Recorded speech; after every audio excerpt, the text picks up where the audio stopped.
Oh my God, what's going to happen? Oh my God, oh my God, oh my God, what's going to happen? What's going to happen? What's going to happen? What's going on, guys? AEW Dynamite, August 24th, 2022. Punk versus Moxley, assuming we're main eventing this match tonight for the Undisputed AEW title on the heels of all the turmoil and the backstage drama that we heard about last week. Now it's time for this title match that seems rushed and came out of the blue, and we thought it was going to take place at All Out. It's taking place on live free TV tonight.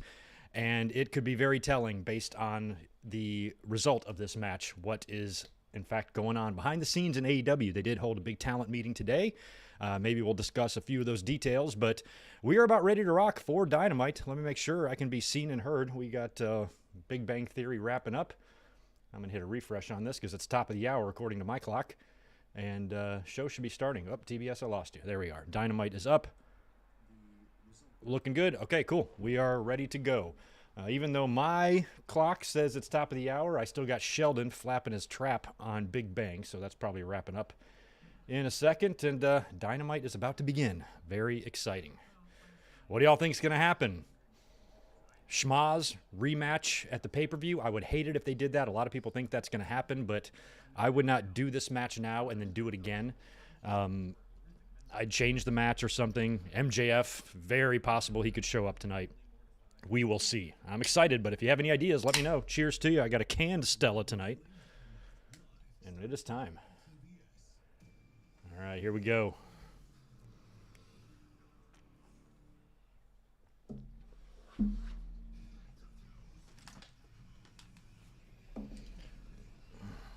Nice, Janine. Got done cleaning your apartment. I will do all of the shout-outs here in just 1 second. Ruben Litton with the $10 super chat earlier is in Cleveland tonight. 3 rows up from the hard cam, he says. Rocking a Danhausen shirt. So take a look, keep a lookout for Ruben Litton. Thank you, brother. If you are on Twitter, send me some pics.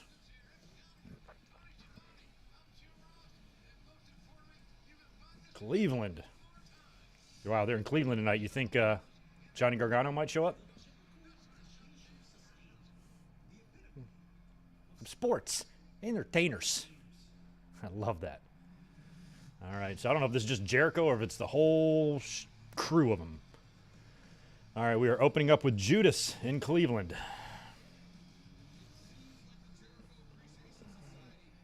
Cleveland. I don't think I've ever been to Cleveland. I used to live right next door in Detroit, which is even a shittier town than Cleveland when I was a kid, but other than that, no real knowledge of Cleveland. Other than it's a place I wouldn't go. Cheers from Rio de Janeiro. Right on. Hope you win the Intercontinental title while you're down there. Filipino. Wait. Philip in Ho. Do surf. So we're going to get Jericho and Danielson, I suppose, at All Out. Yes? Good to see everybody in here. Channel members in the house. Very happy to see population. 420 in the house. K-Dog's Kennel is here. Did you just tweet me? I think you tweeted me an update, dude. I'll read that in 1 second. Zach is in the house as well. Zane G. Michael Kumo.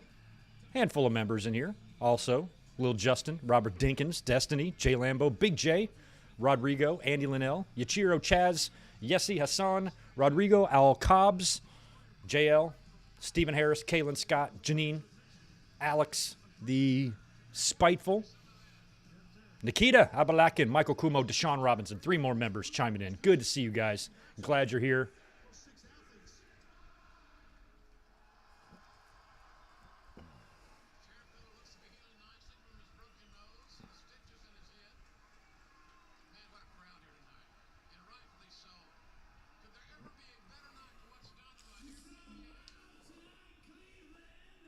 Spaz, I know that's what everybody really wants to believe about Tony Khan, yourself included, but no. And thank you for the $10 though, my friend. And welcome channel member. Go shout out Spaz Phoenix's YouTube channel, give him a subscription, and check out his videos.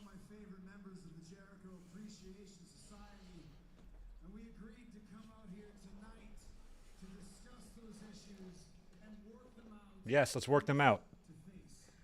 What's going on with Jericho's forehead? It looks dark.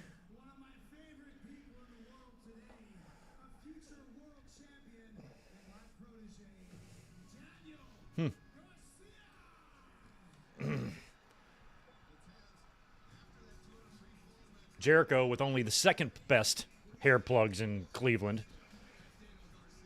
Here comes Garcia.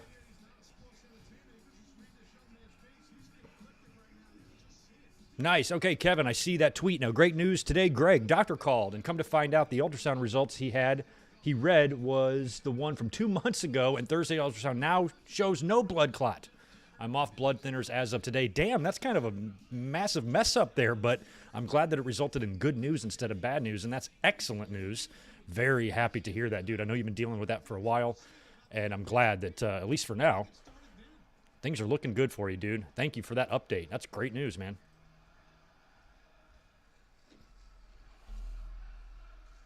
What are they saying? You're a wrestler. I love it. Not a sports entertainer.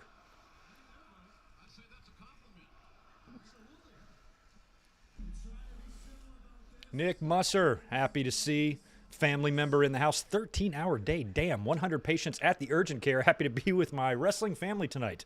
I'm happy you're here, too. 100 patients at urgent care? Damn. You probably saw everything. Strep throat, broken toes, severed genitals.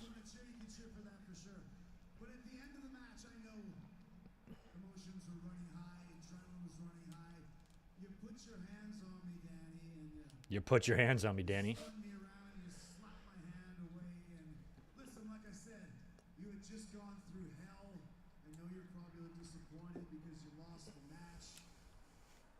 Michael Cuomo, no, I did not see Jesse embarrass Jericho on his podcast. When did that happen? That kind of rings a bell. Maybe I heard a clip, unless it was just really, really, really recently. So Jericho wants an apology from Garcia. Hell, they might go with Jericho and Garcia all out, not Jericho and Danielson. But I think Danielson's got to come out here and get in the middle of this.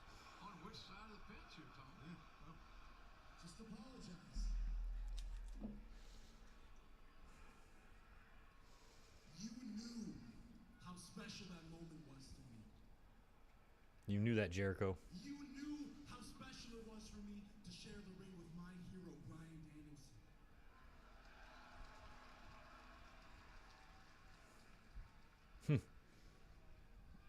30 minutes with my hero. People are calling it the greatest match in Dynamite history, and it's not even close. Rave reviews everywhere. I hung with my hero. The people who... I thought the match was awesome. I don't know if I'd classify it the greatest in Dynamite history, but they can be on the list. It's fine with me.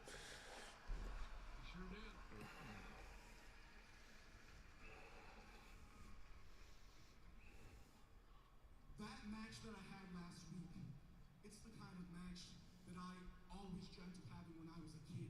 When I was sitting at home in Buffalo with my mom, I dreamt of Buffalo. That kind of match, and I got to have it last week. And I can only hope there's somebody watching at home. Let it be my nephew, my little cousin Trey. Yeah, Jericho and his buddies are the type of people that would fake this whole thing just to deliver a beatdown to Danielson. Zach Powell getting in the house as well. Victor Colon, family night up in the house. Stuck his hand out to me while I'm knocked out in the middle of the ring and asked me for a sign of respect. I didn't care if people called me a wrestler. I didn't care if people called me a sports entertainer. All I cared about was that moment, and you ruined it. You ruined it, Jericho. He did. He was about to shake his hand, and Jericho came and blasted Danielson.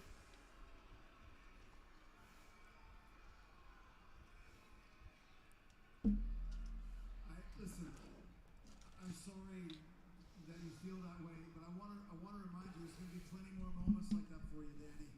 Because you are the greatest technical sports entertainer in the world today. The best technical sports entertainer, the technical sports entertainer. Does that exist? Family member Marcus the Entertainer, good to see you. And now I just want to hear you say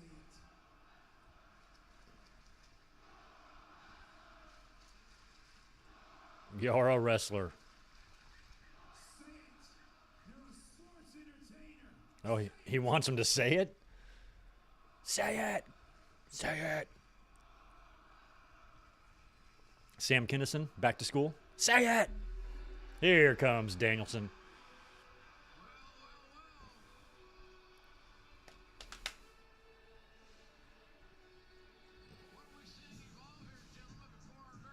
Yeah, Zach, you found the Eddie emoji.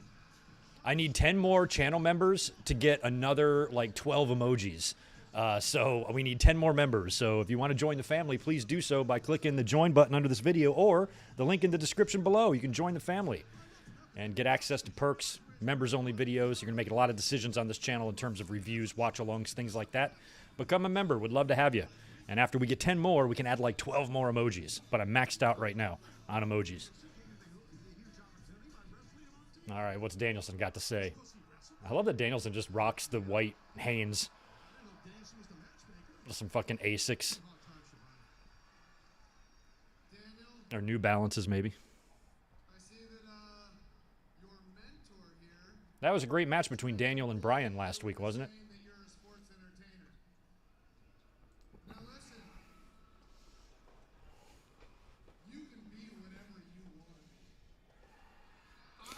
Thanks for all those emojis. See, that's a lot. We can add 12 more if we get 10 more members. I think 9 more members, something like that.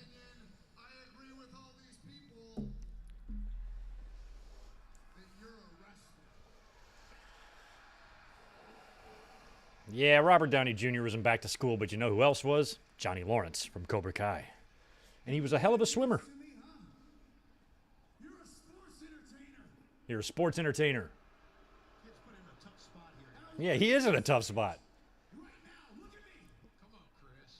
Come on, Chris. With your sparkles. Stop it.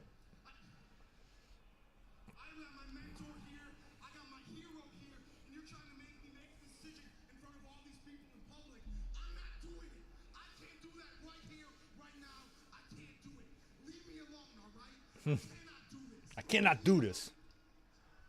Yeah, shove his ass down. Now is he that was actually pretty good because Garcia was regretting it before Jericho even fell.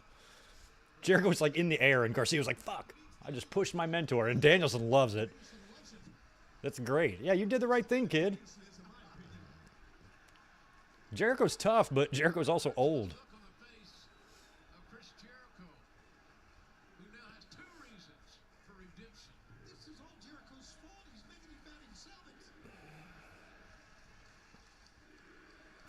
I read that wrong, Alex. I thought it said, this is the beginning of Daniel Garcia's accent to the main event. I'm like, what the fuck does that mean? Ascent. Now I get it. Well, this didn't turn out quite like I thought it might. No, me neither. You know, Chris, I'm not the biggest fan of sports entertainment, but that was pretty. That was entertaining. Look at Jericho with that. I love when Jericho's heel angry face. More than anything is people keep telling me that you're the best wrestler in the world today. Why is it I've been around you for 15 years and haven't seen it once? Huh? Listen, other people might say I'm the greatest professional wrestler of all time. When you talk about longevity, reinvention, changing the course of wrestling history, I damn well might be. But don't forget this, you want to talk wrestling? I'm the last survivor of Stu Hart's dungeon. I remember every hold Stu Hart ever taught me. I'm Lionheart, Chris Jericho, and I know more about wrestling than you ever will, ever! I don't know, Jericho. I think Danielson would have done damn well in the Hart family dungeon system. Oh, that sounds like a challenge to me. Let's lay it out for All Out. Say we were able to ask your mentor, Stu Hart, who's a better wrestler, Lionheart Chris Jericho or the American Dragon Bryan Danielson? What do you think he'd say? Mm-hmm. If we asked your hero, Owen Hart, who's the better wrestler? Owen Hart. Lionheart Chris Jericho or the American Dragon Bryan Danielson? Who do you think he'd say? Owen's style, I think, is closer to Danielson's than Jericho's. A match right here in Cleveland. With the Lionheart Chris Jericho and the American Dragon, Bryan Danielson. Who do you think would win that match?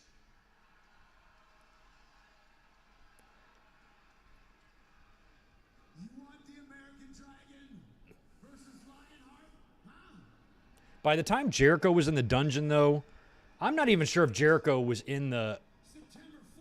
Oh, All Out. Here we go. I'm not even totally convinced that Jericho was inside of the dungeon. I think he trained with, like, the Heart somewhere else. I don't know. Last time I was in the ring with you, I choked you out and put you out for 2 months. I'm going to do it again. And until then, watch your back, Brian. Because you never know when I might be hitting you. Uh-oh. God, Hager. Danielson, you didn't see this coming?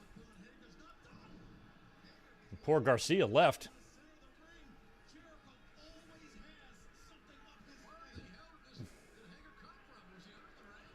He might have been under the ring. He's dressed all dark. His pants are a little short. I still don't know why guys do that. It's so stupid looking. But they think it looks cool. All right. Well, that was the first segment. Jericho came out, called out Daniel Garcia, and insisted that he call himself a sports entertainer. Garcia hesitated. Danielson came out, laughed as Garcia pushed Jericho down. Garcia leaves. Jericho and Danielson issue a challenge for All Out, and that match will probably be official. What's going on here? Y'all got a weird split screen going on. There you go. I'm like, why are we just looking at the production guy? Woo. Punk and Moxley. C-Mac has joined the family. What's going on, man? Glad you're here. Thank you very much for joining. Happy to have you. You're always here in the chat doing things, and you're inching us closer to unlocking 12 more emojis. I think I need like 8 or 9 more members, something like that. But thanks for doing that, C-Mac. Appreciate it. Glad you're here with us.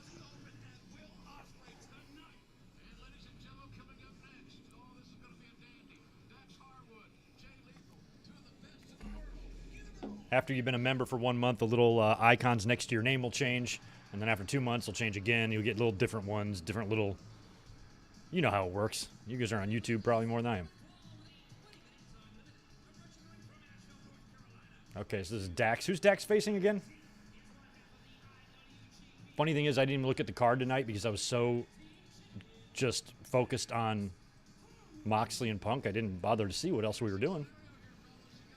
I think I already knew who Dax was facing because they set this up last week.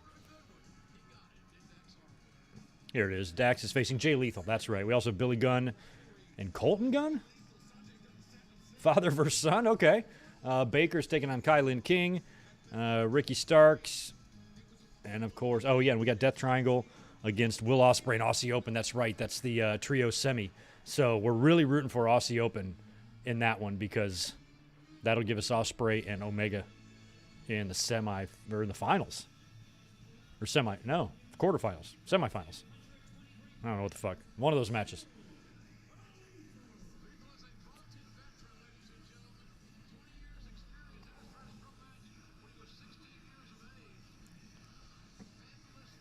Jay Lethal. Sonjay Dutt's hilarious.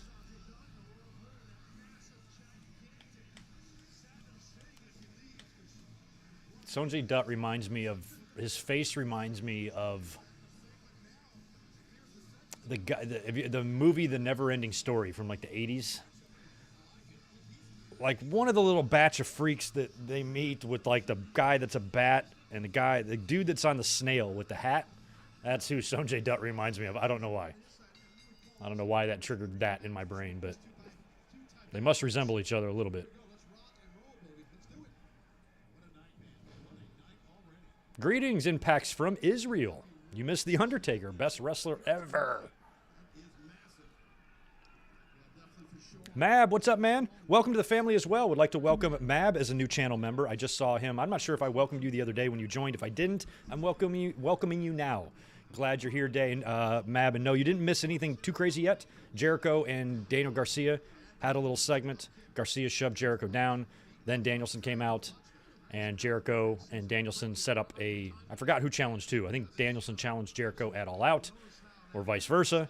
And I'm sure that was accepted, and that's all we got. And now it's Lethal and Dax Harwood one-on-one. Pretty good opening exchange there, too. Man, that's going to be a crazy weekend, man. We've got Clash at the Castle on Saturday, All Out on Sunday, the 4th. NXT is running, or the NXT UK, or W is running a show on the 4th. NXT, really. I think it's the final episode of NXT UK. Then we got Raw on Monday. Then Tuesday, the 6th, is my birthday. And then we'll be back up Wednesday, the 7th here to watch the AEW, or the All Out Fallout on Dynamite. So that's going to be a crazy weekend coming up at the beginning of September. Once that's kind of, for me, Labor Day was also always like the official kind of end and close to the summer. And it's still hot. You still have summertime weather, but you start kind of making that transition into fall. I always associate Labor Day with that. So I'm ready. I'm ready for the fall. It's been hot as hell here this summer. These guys are evenly sized and matched for the most part. They look alike.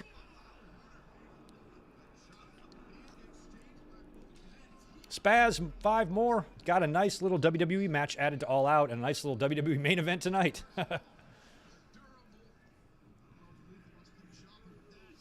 Ooh.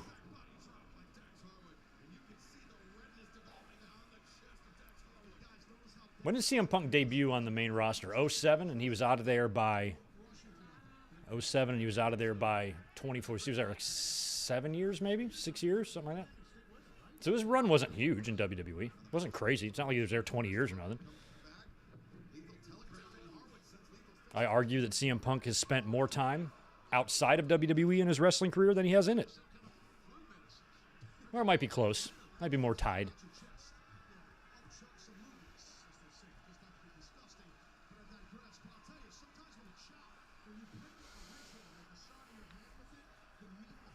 Yeah, as a kid, I felt like summer was over when school started, but as an adult, I felt like it ended once you got to Labor Day because your life is different when you're an adult as opposed to being a kid in school. Oof. That was nice. Russian leg sweep off the middle rope. Pitcher and don't go anywhere. You heard Excalibur.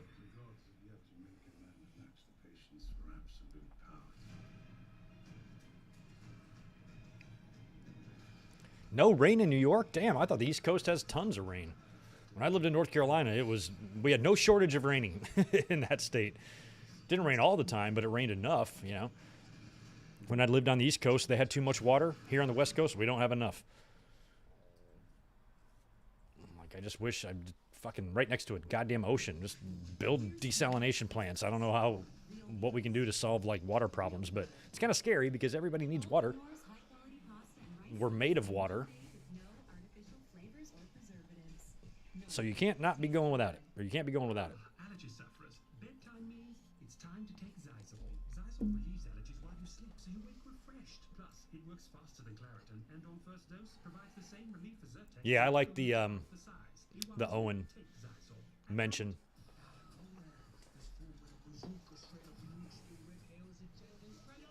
Curious to get some notes later on, probably tomorrow, on what was said at today's AEW talent meeting that apparently took place before the show. The only tidbit that has come out so far is that Tony Khan did tell the talent that management did send a letter to Nick Khan and Stephanie McMahon, and said, cut the shit on the tampering, because apparently they contacted someone. Rumors are it might be Jericho, but they reached out to somebody under contract, which you really can't do. But at the same time, I'm sure was done a lot back in the Monday Night Wars, secret meetings, bumping into each other at the airport. Hey, give us a call when your contract's up, that sort of thing. So, but making a direct reach out where via phone call or text or email, a kind of a traceable thing, that's a stupid idea. Especially now when it's probably so much easier to get outed for that stuff, where back in the day, Bischoff and Brett could have a secret meeting and no one would know or whatever. But it's a little harder to do now. But either way, I'm loving it. I'm loving that there is a competition between the two. I just can't imagine if AEW would have reached out to a WWE star under contract. How fucking ape shit the fans would have gone, see Tony Khan, you know what he's doing, blah, blah, blah.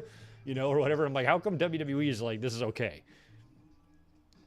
I'm like, for a company that isn't worried about AEW, they're putting fucking shows head-to-head with theirs. WWE's never ran Labor Day weekend ever. All of a sudden, they got 2 shows Labor Day weekend. I wonder why. Reaching out to contacted stars. And then the tribal ass monkeys are going to sit there and pretend that this competition is so out of balance. I'm like, not really.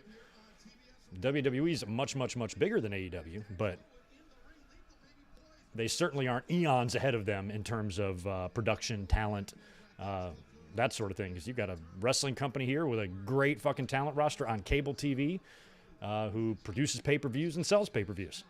So that's much more competition than WWE's ever had since WCW. Doesn't mean it's the same as WCW. Just means it's just the most they've had since WCW. And fans cannot separate that in their mind because they can't separate anything.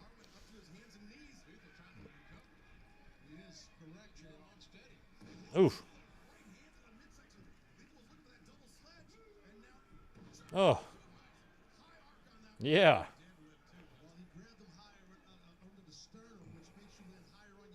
If Punk quits, we riot sign. I like that. C-Mac, appreciate the $5. Hey, Greg, this is a question a friend asked me. Can you name any ex-WWE wrestlers making a bigger impact now in AEW? A bigger one. Well, there's a lot of ex-WWE guys there. Well, right off the top, I'd say Claudio, who came right in, won the Ring of Honor title, and seems to have a lot more, fan excitement behind him than he ever had in WWE. So Claudio comes to mind instantly. I think CM Punk, has at least in his year and his comeback there has, at least matched the type of buzz, at least, or close to it that he had that Summer of Punk. But all of his other years in WWE, I don't think we're greatly better than what he's doing here. He just had that one good year and a half where he was kind of the talk of the town. But aside from that, I think he's had a heck of a year run in AEW. Great programs, great feuds, won the title. Keith Lee, same thing. What happened to Keith Lee when he went to the main roster? What did he do? He's on the main roster here, and he was a champion within weeks. Oh, big kick out.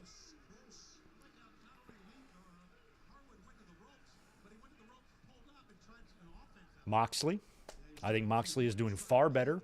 Don't forget, right before Dean Ambrose left WWE, he was coming out wearing a fucking gas mask and getting shit shoved up his ass or whatever the hell they were doing in the doctor's office there.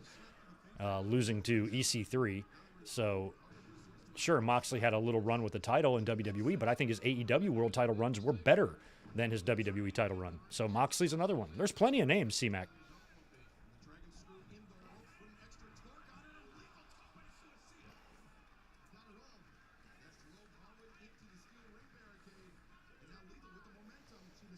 But if you want to say something like, well, all those guys like Ambrose, he had better ratings when he was champion and he made more money. I'm like, if you want to gauge it that way, that's fine. But, in terms of what I've enjoyed from the wrestler, I find Claudio, Keith Lee, and Jon Moxley, among others, far more interesting and entertaining than they were in WWE. Not that they didn't have their moments in WWE, but overall, I like them in this environment more. But there are also a big handful of wrestlers that I prefer in the WWE environment. Some people I just think are better there. Nice Sharpie shooter. Nope, Lethal's blocking it. Kick to the face. Ooh, right to the kick to the mustache. He's going for the figure. The small package. I was about to say he might have him here. He's got that cinched up good.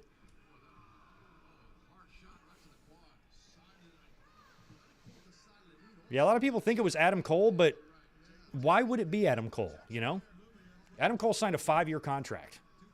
So it would be stupid for WWE to contact him because there's nothing that he could do. It makes more sense that it would be Jericho because I'm inclined. Oh, my God, what a powerbomb. Batista bombed his ass. I'm more inclined to believe that Jericho's deal might be a little less time on it, easier to get out of. Than Adam Cole's. If Adam Cole signed an ironclad 5-year deal a few months back, why the hell would anybody from WWE contact him? You think Adam Cole can just go to Tony Khan and say, I quit, I'm going to go to WWE now, and Tony Khan's like, okay, see you later. That's not how it works. Not how it works.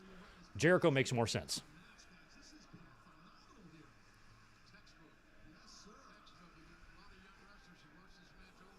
But we'll see what the reports say if that ever comes out. All I can say is if it was Adam Cole, that's awfully fucking stupid.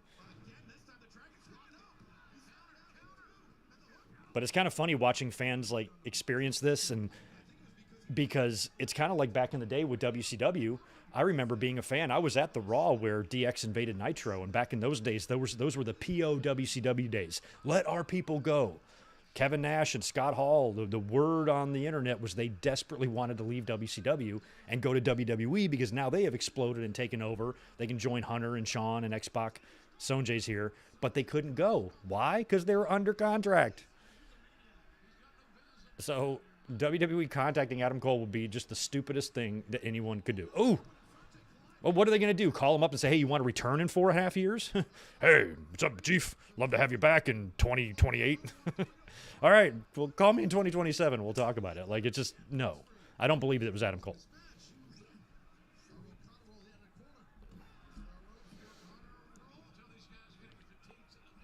Mox, I could believe. I could believe Mox. Because there would be a real desire for them to want him back. The shit they could do with Roman and Rollins and stuff like that.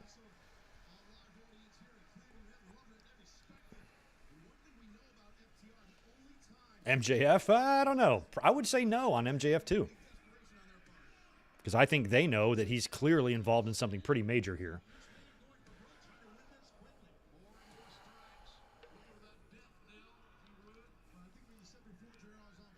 Yeah, Victor, well, that's the thing. He can't do that. So what you're saying there is a non-issue. Adam Cole cannot quit AEW and go to WWE. He can't. He cannot do that. WWE would not let him even if he wanted to. Because even if you quit AEW, you're still under contract to them until they officially release you. So if you turn up on WWE TV, no. You wouldn't do that. You wouldn't risk being that unprofessional. WWE wouldn't risk a lawsuit when they don't need it. And Jay Lethal just pulled off, I guess, maybe an upset, maybe not, over Dax. Yeah, sorry we've been talking over the random-ass banger between Dax and Lethal.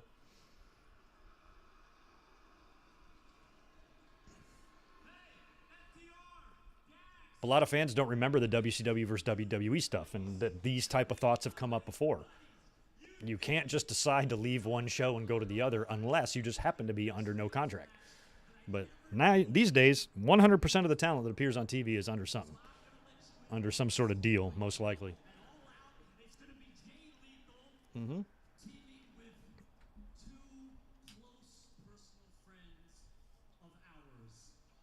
Oh, we're going to know right now? Jay Lethal teaming up with the Motor City Machine Guns? Fucking Shelly and Saban?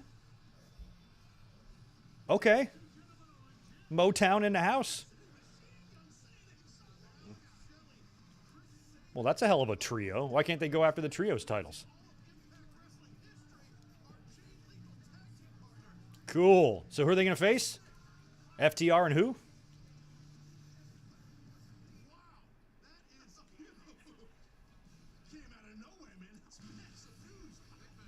Cool. Motor City Machine Guns in the house. Yeah, it looks like they're going to be working all out according to what Sonjay said there.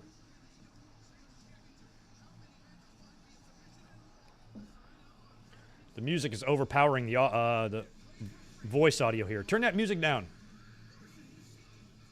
Turn that racket down. Such an old man.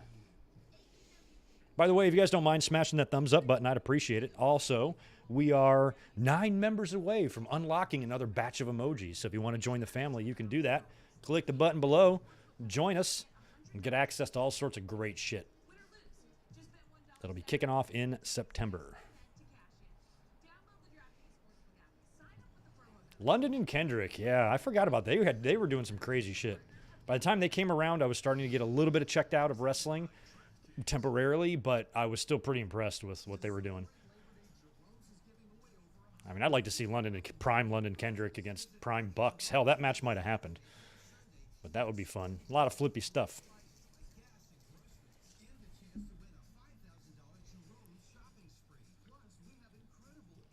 The Motor City. I was born in Pontiac, Michigan, the site of WrestleMania 3. So many family members worked on the assembly lines and worked in the auto industry up there until the whole damn thing collapsed and Detroit fell in the toilet. And we all moved away. I don't even have – I was there for my father's – or in Michigan, upstate. But I was in Michigan for my father's funeral 3 years ago. And when I was there, I was like, I got nobody left here. I may never come back to the state again. I think that I'll probably visit at some point, but everybody left. There's not a single. Back then, all my parents, obviously, my mom's sister, my dad's 3 brothers, my mom's parents, my dad's parents, everybody lived. My cousins, we all lived in Michigan. And by the time I reached like age 12, everybody was gone. Down North Carolina, Florida, Arizona, California, Colorado, Minnesota. We just spread out across the country and divided and conquered. I was like, all right, you take Minnesota. I'll take North Carolina. Uncle Bob, you go to Colorado. I was done with North Carolina, conquered it, moved out to California. And we've been kind of making our way through each state, using up all their natural resources and then moving on to exterminate the next. So that's what we're doing. Kind of like Independence Day. The Paul London smile is burned into your brain. That was so awesome. He got in so much trouble for that. But they would have more problems in just a couple of days than Paul London's smile. No, Marcus, I am finally, hopefully, permanently retired from fantasy football. I've been trying. I've really lost the love of it. I don't give a shit anymore. It used to be a huge deal to me. I'm a 4-time champ. I've won a lot of times. I was always, pretty heavy into it. But again, it's the channel. The channel really, divides my attention, and I don't pay as much attention to sports as I used to. And fantasy now has just been a thorn in my side. I just do my draft, and I don't really pay much attention, and I just don't care. And sometimes it sucks when I lose, when I know I could win if I would just, give a shit. But I just don't. Oh, what's going on with Thunder Rosa? I am starting heartbroken, Oh, no. and I feel I'm letting you guys down. Oh, she's got to retire. Forfeit the title. I have to step down as the women world champion. I'm not longer able to defend the championship due to an injury. So on September 4th, Poor Thunder Rosa. there will be a new Interim. It looks like she legit just found this out like 5 seconds ago. And Tony Storm, my friend, my tag team partner. I hope that your dreams come true and you become the new champion, the interim new champion. But I want to remind everybody that this is not going to stop me. This is going to make me better. And I'm going to come back better and stronger. I wonder what happened. Is there any news on that? Sounds like we're hearing this for the first time, unless anybody got a jump on it. Well, if they're doing an interim, that makes me think the injury recovery time might not be too bad.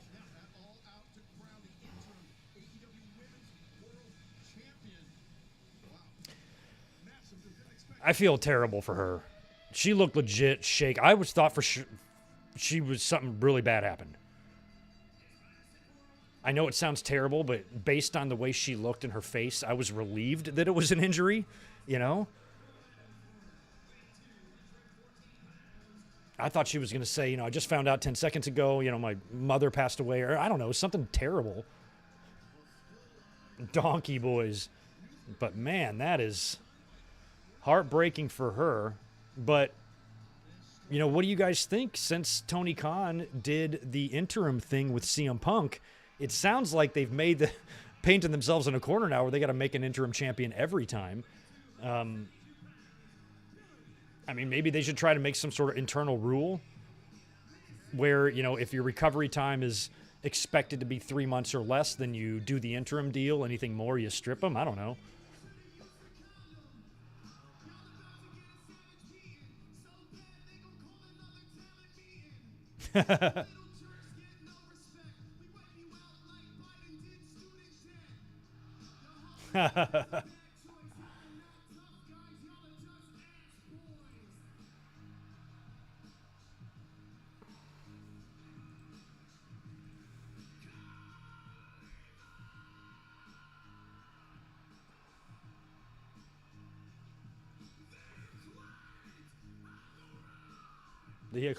One of my Scissor me, daddy ass. I don't know why we enjoy that, but it's great. Look at the signs. That shit's over, man. But one problem I have with this. Check out the hippie behind Malcolm Bivens. That's awesome. Like, Billy Gunn was attacked by his sons last week. And literally 2.5 minutes later, he's hugging and scissor daddy-assing with the Acclaimed, and now he's wrestling his own son. He didn't even seem upset. Like, if you spawn and raise and coach and teach your offspring, and you're there by their side for their whole life, and then they turn on you and beat you up, and you're not even upset about that?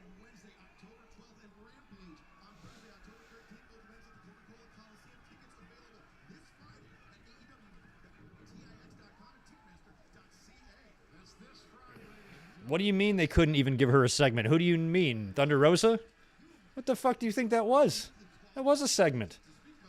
Why do it? What's the point of doing it in the ring? Just for a few extra cheers? She was clearly shaken up. I don't think Thunder Rosa really gave a fuck if it was done in the ring or not, because that's not what's on her mind. What's on her mind is her injury. I know there have been times where Thunder Rosa has probably had a legitimate reason to be frustrated in terms of her use, but this is not one of those times. This was bigger than that. She's injured. She's got to take time off. She's obviously heartbroken about it. Has to forfeit the title, at least temporarily. I think that was kind of at the forefront, not so much where this announcement was. This is a pretty big move. You could have told that story in a parking lot, because the truth was just written all over her face. You know, you could see it. And when you have that type of emotion, I don't really give too much of a fuck about the atmosphere around you. What's up, Raph man? We are doing excellent. Thank you so much. Elizabeth is off at work, and I'm chilling here with you guys, hanging out. Elizabeth is responsible for these delightful little, cute, adorable little Stellas. I had my Stone Cold Broken Skull lager, and I ran out of them, and she was like texting me the other day. She said, "Hey, I'm at the store if you need anything." I'm like, "Actually, I could use some beers because I got a stream tonight, and I don't have any more Broken Skulls." And she goes, "Great, I'll pick you up some Stellas," but they didn't have the bottles. So she came home with these cute little things. I'm like, "I'll drink them. It's still beer. It's 12 ounces. It's just a little feminine. Who cares? Does the trick." I ain't ashamed to drink it in front of you.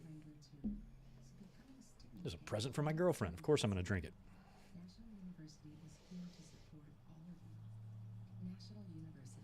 Did anyone tell me I would be a good person to play Batman? Oh, man. I'm kind of afraid of heights. Do I have to fly and shit?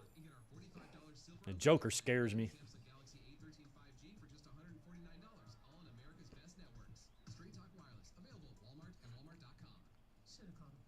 But if, like, I don't know, like Halle Berry could fight crime with me, you might have something there.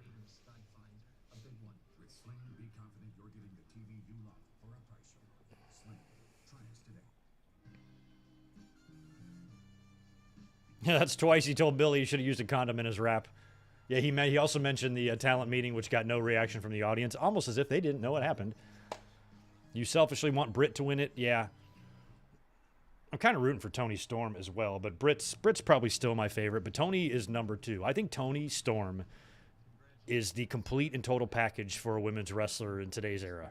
She's really good in the ring. She's got experience, and she's incredible looking, and she just has the whole package. She can talk on the mic. She's just good. She's marketable.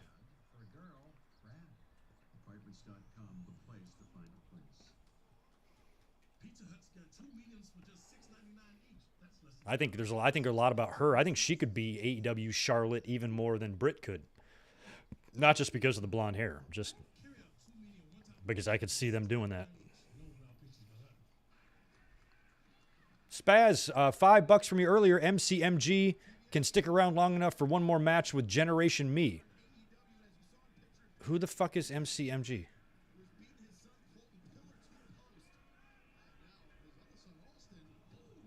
Also, if we are getting MC, can we get Peraza? I don't know. Motor City Machine Guns. I'm like, okay, I don't know what the fuck that is. Yeah, so if they're coming in, that might, open that forbidden door for more potential pieces coming through. I just like that all those connections and networking are made on Tony Khan's end. This was something that Triple H apparently was interested in doing when he was with NXT and probably would have brought that to the main roster. And now that he's in charge, it's interesting to see if he will try to maybe sneak in the back door here and take away some of these relationships from Tony Khan. What if Triple H is like, I want to work with Impact, you know? They'll accept any deal we give them, you know, and just sneaks in there and says, okay, now any working relationships that happen from now on with Impact is going to happen with us. Cutting them off, you know, cutting one avenue off for them, you know. It's just a good thing that AEW had that brief spell where, you know, Vince was in charge and COVID happened and all of those releases happened that allowed them to inflate to a competitive size. And then it's almost like the spigot's immediately cut off. Like they got a great amount of inflation, a great influx of talent, a ton of it, that makes them actually competitive with WWE's roster. But without that, you know, they'd probably still be struggling and far behind WWE in talent. And then you have Triple H coming in, you know, with even a lot, probably tightening the grip even more on some of their talent. It's just a good thing AEW had that brief period where they were able to accumulate and they were able to branch out, work with New Japan, work with Impact, purchase Ring of Honor, and they were all able to do that in such a short amount of time before Triple H took control. Because without that, if this whole scandal would have taken place 8 years ago, I don't think AEW would have even been created. Colt 45 on his old dad. Put over his own son. What a dad. What a guy. Look at Colton. Malcolm, or I keep calling him Malcolm. Stokely, excuse me. Loves it. My bad, Stokely. I'd be a shitty wrestling announcer because I'd be worse than Jim Ross. I'd be calling people. Look how little Stokely looks compared to laying down Billy Gunn. Billy Gunn is the same size as Stokely, and he's laying down. Oh, and they've got the business cards. Because this is the only way you can get in contact with me. It's not like you don't see me at the shows. You don't follow me on Twitter. The business card is what you need. Feels like Stokely should pull out his phone and be like, here, scan my QR code.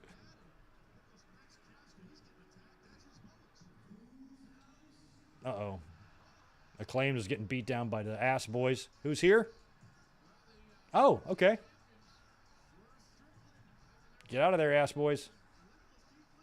Where's Keith Lee? No, there he is. Hurry up, Keith. Fucking what are you doing back there? Get your ass out there. Late.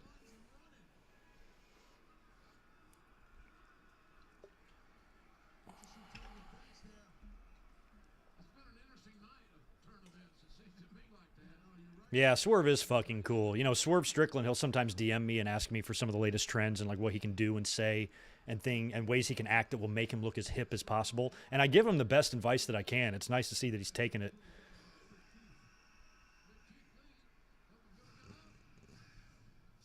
Because most dudes like Strickland, you know, that kind of walk a certain way and have a certain aura about them, they get a lot of that from, you know, 45-year-old bald white dudes. We kind of invented it.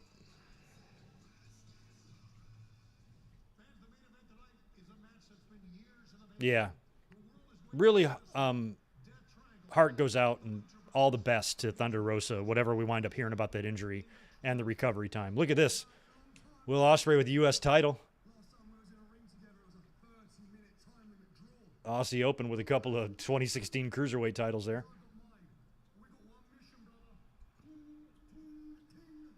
Fucking Pac and Ospreay? Oh, my God. What you need to understand is that we have been waiting far too long for this opportunity. So we've made a decision. Tonight, gentlemen, we're not going to kill you. Pac and Ospreay are as good as anybody WWE has on their roster. You know, they're awesome. I could easily see those two having this very same segment on Raw. Like, they're definitely good enough. All right, we'll see how that goes. I mean, I got to root for Aussie Open, though, just for the Omega and Ospreay possibility, which will be interesting because they're kind of telling the story with Omega that he's not totally 100%, couldn't do all his shit last week, covered from head to toe in braces in a body cast, basically. So even if he does work, against Ospreay. Like, how good will it really be? It's in a trios match. Kenny's not 100%. It might just be a little taste of what we could get down the road one-on-one.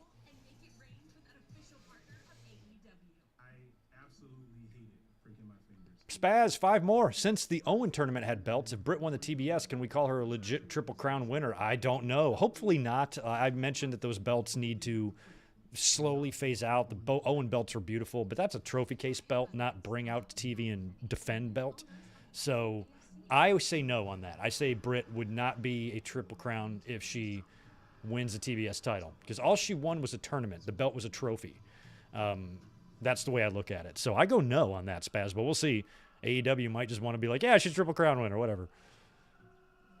WWE's done weird enough shit like that to where they've just said, you know what? We're just going to manifest this and make it happen and call it what we want it to be called. Does your plug-in fade too fast? Try Febreze Fade to 5 plug. It has built-in technology to digitally control. Yeah, I loved seeing Johnny Gargano back on Raw. That was so awesome. I love how he came back. Just music played, walked right out to the fucking ring. Hey, guys, I'm here to wrestle. Who wants some? And Theory did.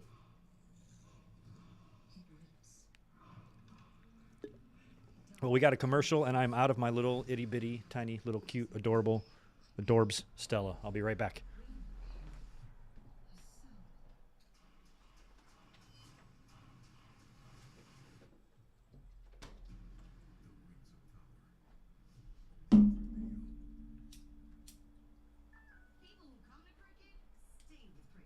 Yeah. Cricket? Who has cricket? Is it any good? When I was in North Carolina, I had U.S. Cellular. That was my cell phone carrier in North Carolina from 2002 until I moved away in 2010. And then here, I have had AT&T ever since. And that's all I've ever had. So yeah, I guess I've had two cell phone companies only in my whole life. That's crazy. I've never switched or changed or anything. I just auto pay my bills and set it and forget it and never think about it again. I'm like, give me all the storage possible, make sure I don't have to pay for anything stupid, and just unlimited everything, and then I just pay it, and that's it. I love Britt's theme. I don't know why. AEW's got great themes. Hers is one of my favorites. Fits her. Fits her as a face or a heel. Spaz is back.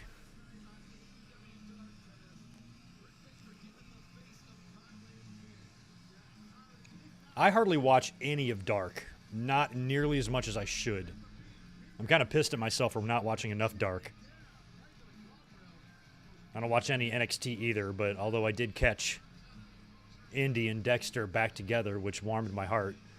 I even took the video and set it to Randy Savage and Elizabeth's love song from back in the day. Together. That got some love on Twitter. All right, while Kylan is on her way, Spaz. Okay, now here's my typical plug.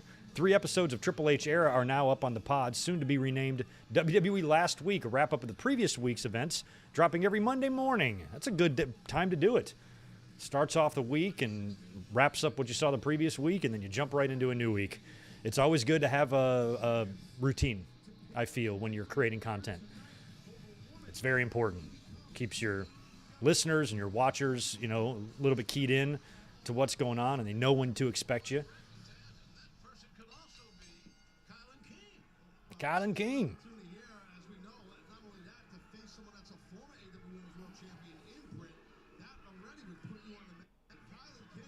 It's like between my real job and this, I was like, I actually don't have like a full days off where I do nothing.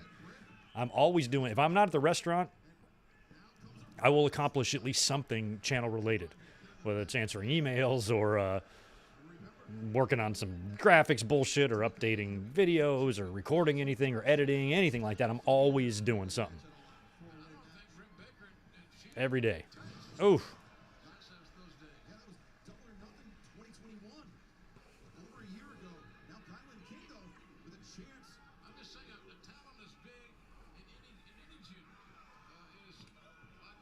Right, exactly, Victor. Britt and Adam's belts were the Braun 50-man Rumble belt. It's a trophy. Just a trophy. Instead of a trophy, they give you a belt. Actually, I think Britt and Adam got both, but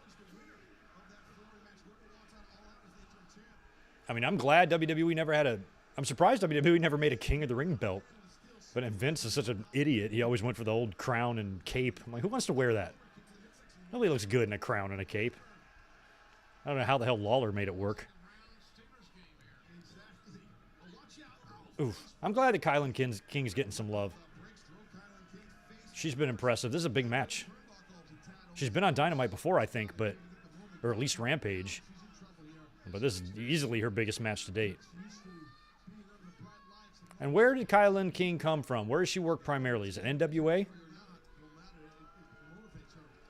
She's fearless. She's headstrong. She believes in her team. Nothing wrong with any of those things. And the confidence too, Gerald, off of your point. You know, that's Dr. Britt Baker, super confident. She don't care if any of these women in this locker room hate her or love her. She don't give a rat's tail. And don't go anywhere. No, I've never written a short story. I don't think I'd be any good at that now. When I was in school, or the short time I spent in college, I could have probably written something, but shit, man. My creativity is in such a different direction now because it's so, you know, YouTube related. But if I ever wanted to sit down and write, I don't have a shit. My writing experience is so old now that, I mean, I know how to write. I know correct punctuations and and spellings and how to do stuff. But I don't know how interesting my shit would be to read. Go, Kylan. Drill the dentist. Ooh. I think we can tell which one of these two spends time in the tanning salons. Mox and Punk is up next. Did they just say that? Or maybe I'm about to see it. It's going to be the top of the hour, that means. Which means this match is going to end in the next 2 minutes. Well, shit. It's time, huh?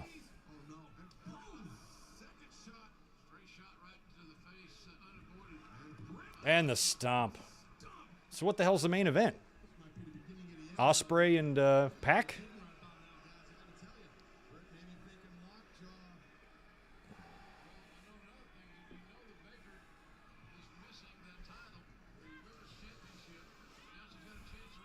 Well, that's nuts, man.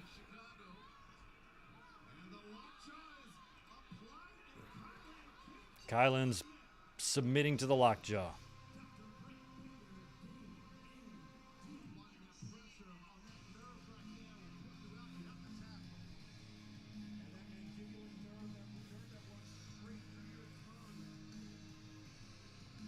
Britt is so hot, even though she's a Steelers fan. Yep. Britsburg.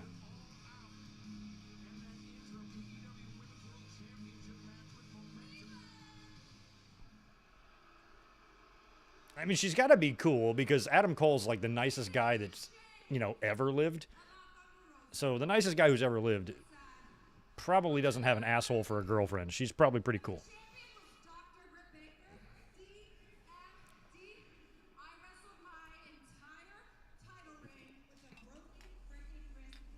A broken freaking wrist from Pittsburgh.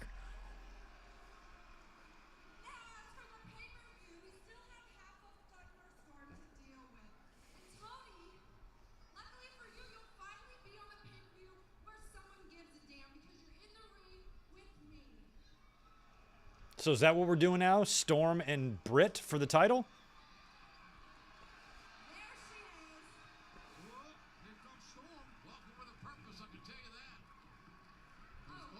Look, you're going to get attacked, girl. Look out. Ooh. Jesus. I was about to say, she's going to take a bad bump there. Oh, and there's Hater and Rebel. Come on, fight back, Tony. There you go. And Hater is just tough as a brick.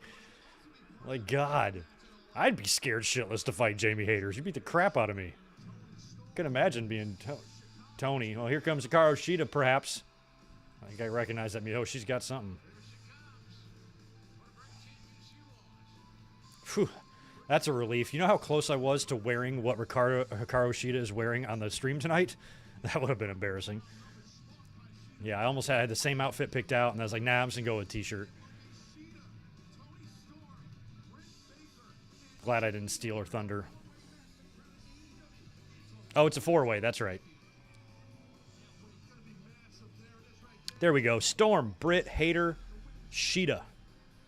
See, I didn't catch any of that during Rosa's announcement. So even Jamie Hayter's got a shot at this, huh?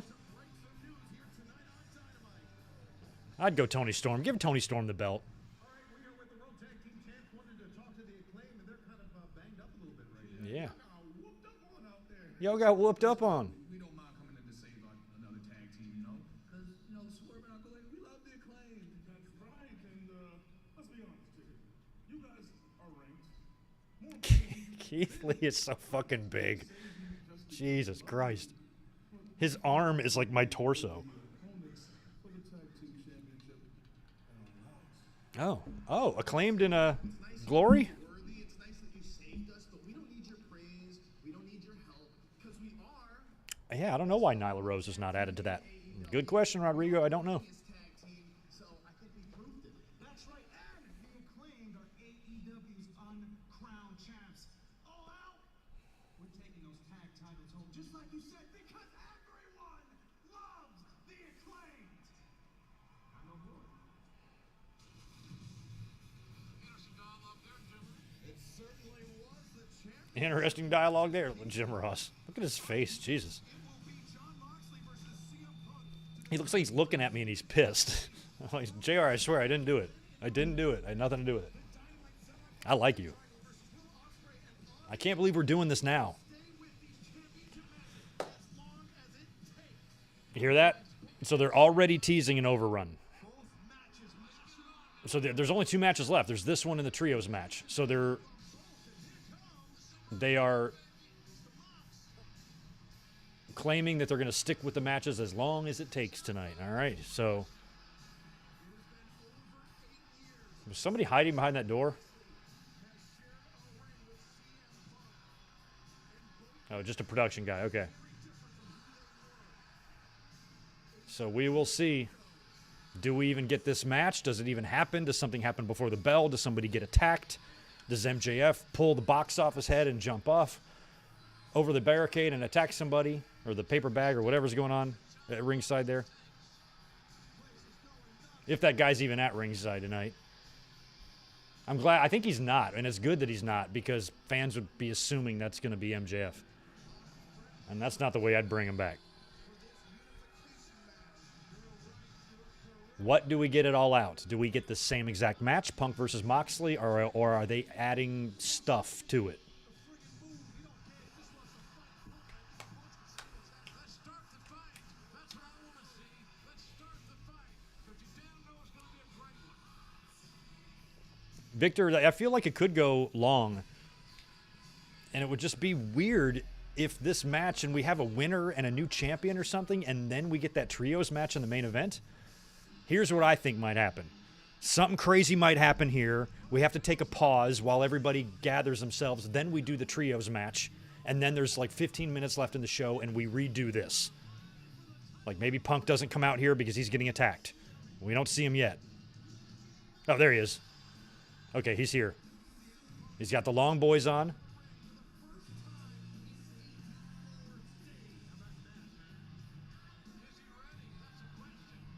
Crowd doesn't sound too loud for him here. But he's in full gear. Does not look like this is bullshit. He looks like he's ready.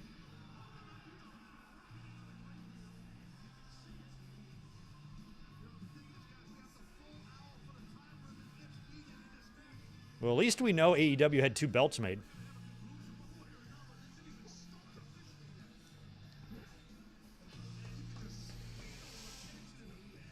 What is going to happen here?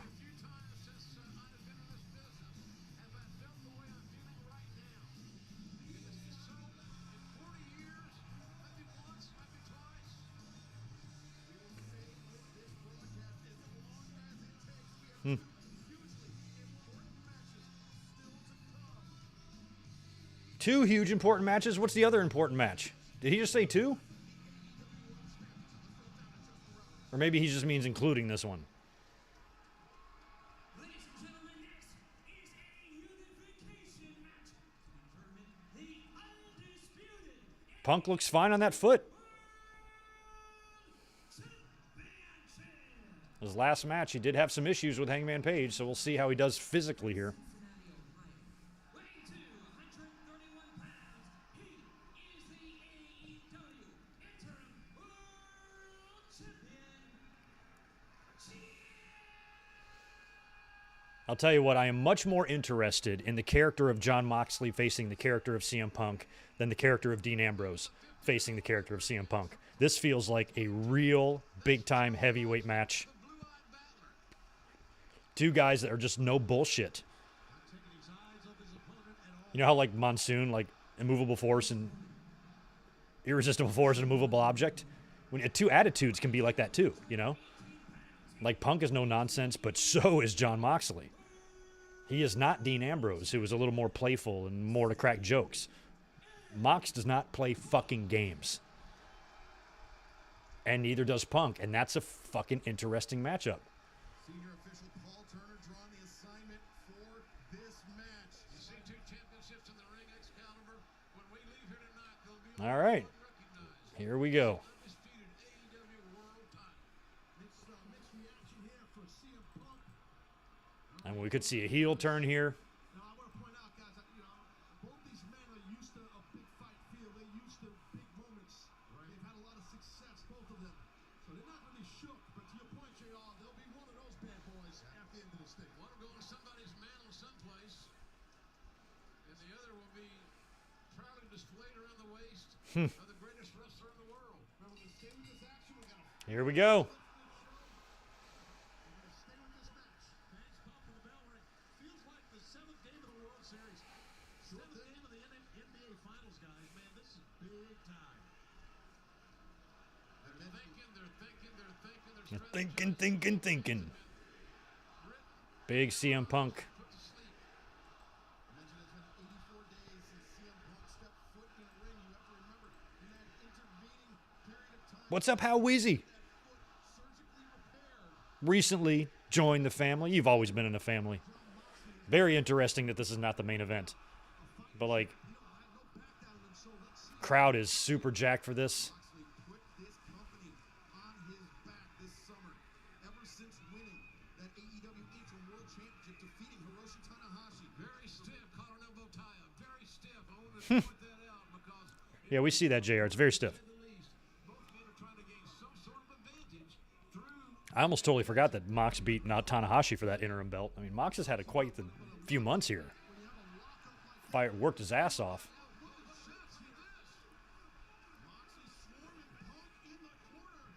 Taking Punk down. Come on, UFC. Get your ass up. Moxley just making his own advantage. He's making his own momentum. Opening salvo from Jon Moxley. So much for the feeling out process, JR. Yeah, no feeling out. These guys know each other too well.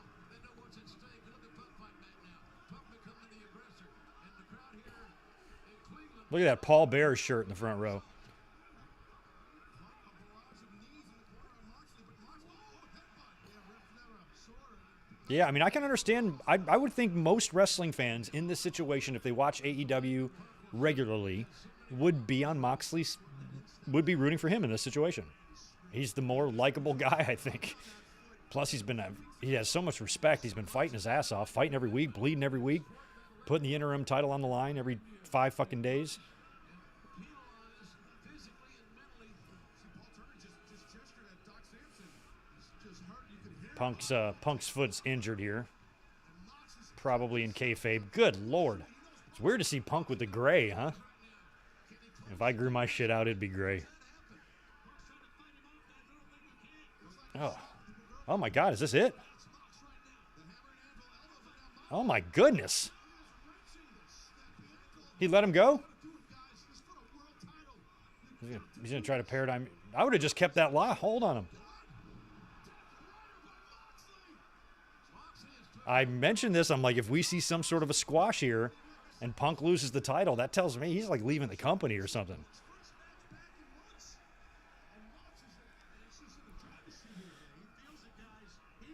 Oh, no. Moxley's got Punk hooked up again. Is that the paradigm shift? The high angle. He's with it.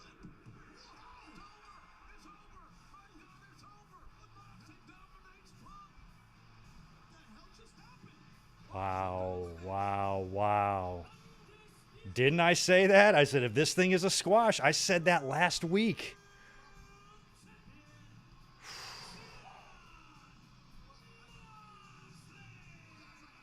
Damn.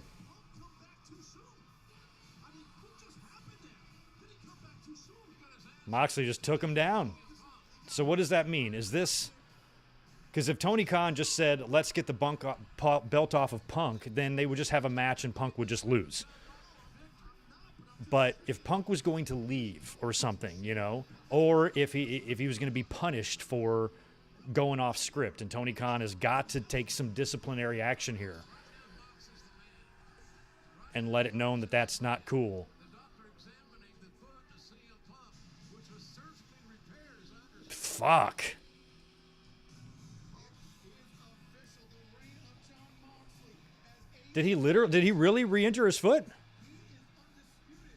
But what about the career of CM Punk? See, I think the foot injury is kayfabe. I think the foot injury is kayfabe. He now stands tall as the undisputed world champion, and CM Punk is hurt bad right now. And you see Punk's close friend Ace Steel. No more interim. No more answers whatsoever. I don't believe that he re-injured his foot. I believe he re-injured his foot in kayfabe. And he seems to be pissed off. That's my gut. Well, everyone else matches count, so all those matches Brady Watson world champ, they count. He's a world champion. AEW world champion right there, Jon Moxley. Oh, shit.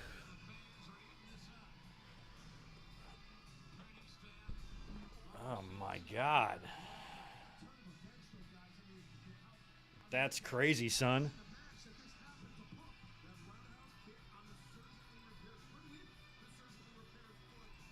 Wow.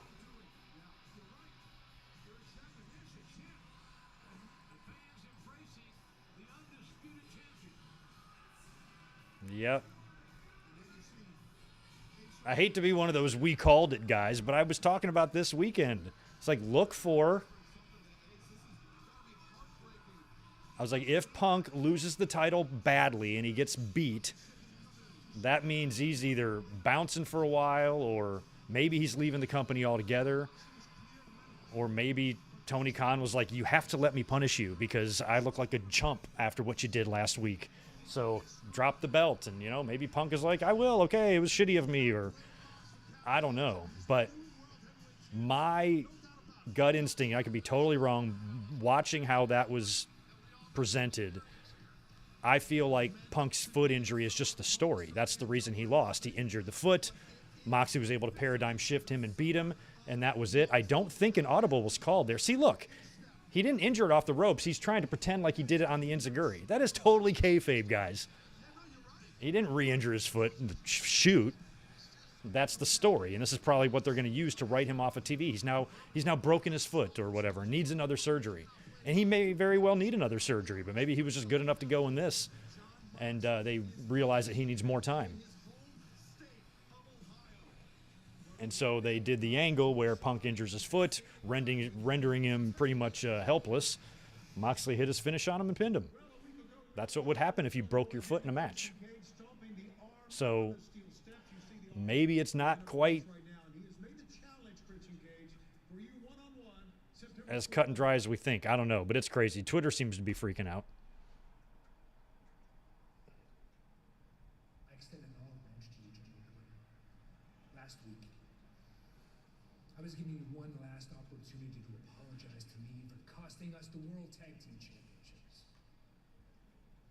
I was giving you one last opportunity to That's apologize crazy. for the Anyway, personal things still taking all that in. Now Christian's going to try to cut this, what I'm sure is a great promo on Jungle Boy, but like, I give a fuck right now. Jesus, we just saw CM Punk get annihilated in that unification match that took place at the top of the second hour there, and not in the main event like we thought. You know, Jay Lambo, I'm going to answer all the super chats in 1 second, but I did mention in the podcast last week that if we see a scenario play out where CM Punk gets squashed by Jon Moxley, that tells me that he must be leaving the company or something, because they're like, fuck doing it all out. Let's just do it now. Give me my belt back. You get out of here. Or, you know, maybe Tony Khan would have felt obligated to have to punish CM Punk in some way. So you're going to go out there and get squashed. But the way the match went down, even though it was a squash because CM Punk injured his foot on the attempted kick. He went down. The foot was the story. He broke his foot in the middle of the match. You can't do nothing if you have a legitimate broken foot, So Moxley was able just to pick him up and hit him with his finisher and pin him. There was nothing CM Punk could do. CM Punk without a broken foot wouldn't have gone down that quick. So there was the story there kind of making me think that CM Punk isn't full-blown leaving the company. He's probably just going to take some more time off and reappear. Maybe him and MJF come back together. I don't know. We will find out. But hell, if he was going to leave,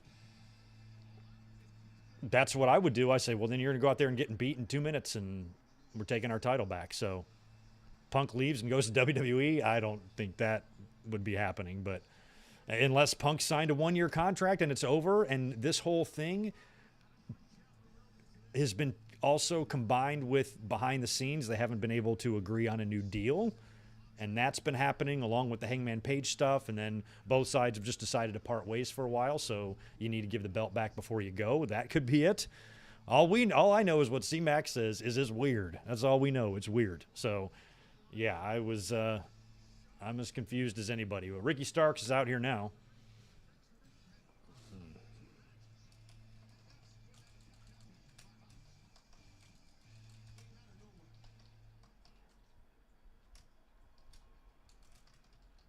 Let's get down to business, huh?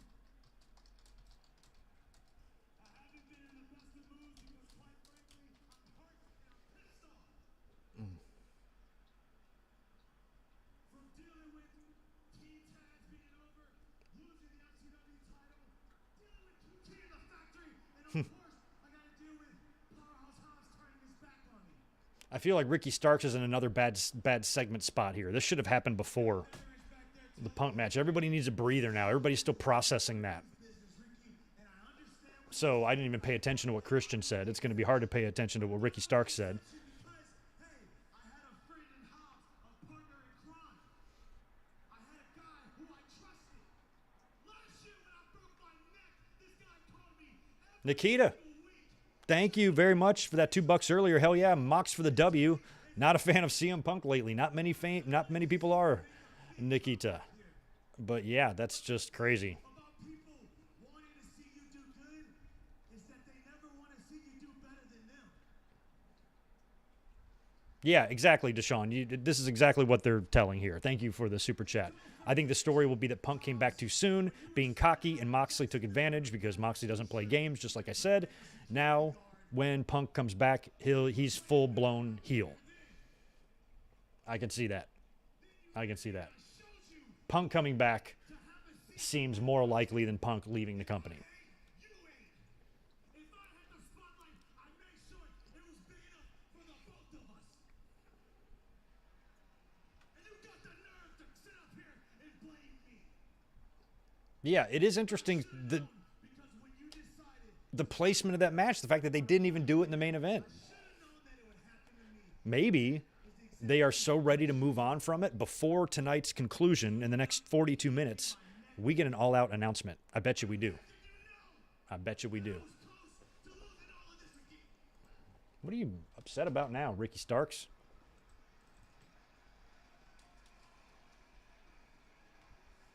I called you my friend. I considered you my friend. Damn, he is for real, isn't he? You know what I call you now? I call you a low-down, dirty, slime-ball scheming snake. And where I'm from, we cut the heads off a snake. And since you want to quote New Jack City so much, here's one for you, Jack. How about you bring your $5 ass to Chicago and fight me at All Out?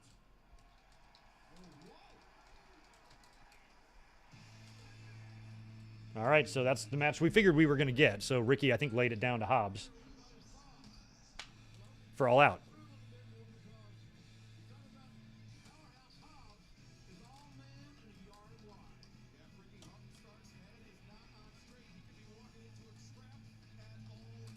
was trying to compose a tweet, but it's hard when my keyboard's here. I guess I could use my phone, but I hate my phone keyboard. Yeah.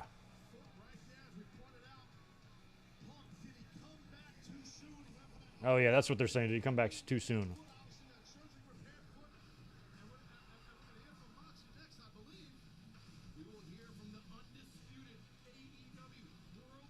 Oh, Moxley, we're going to hear. Yeah, we're going to hear from him next. So that was the tweet I was making. I'm like, I feel like before the show's over, they're going to tell us something about All Out. This would be a great place for MJF.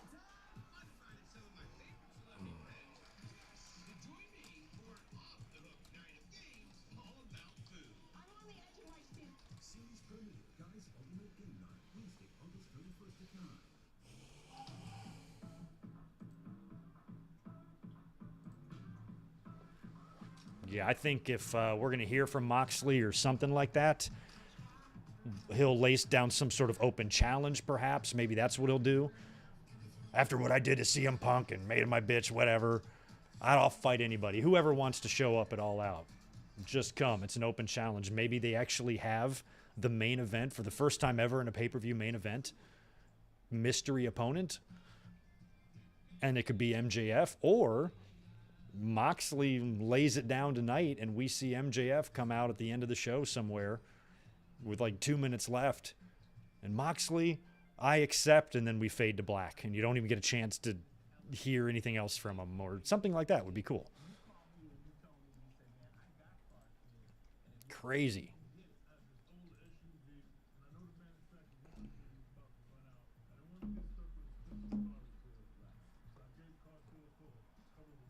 Zane G, what's up, dude?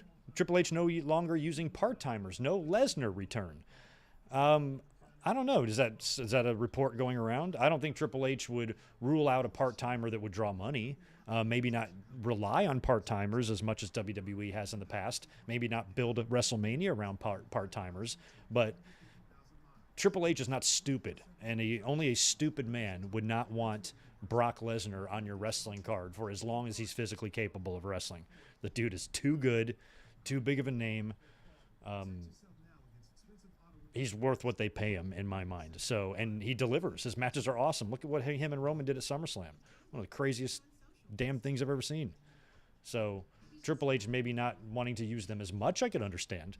But I can't imagine Triple H saying, we're not going to use Brock anymore. He's a part-timer. No. I think certain part-timers, maybe. But Brock's not one I would put on that list.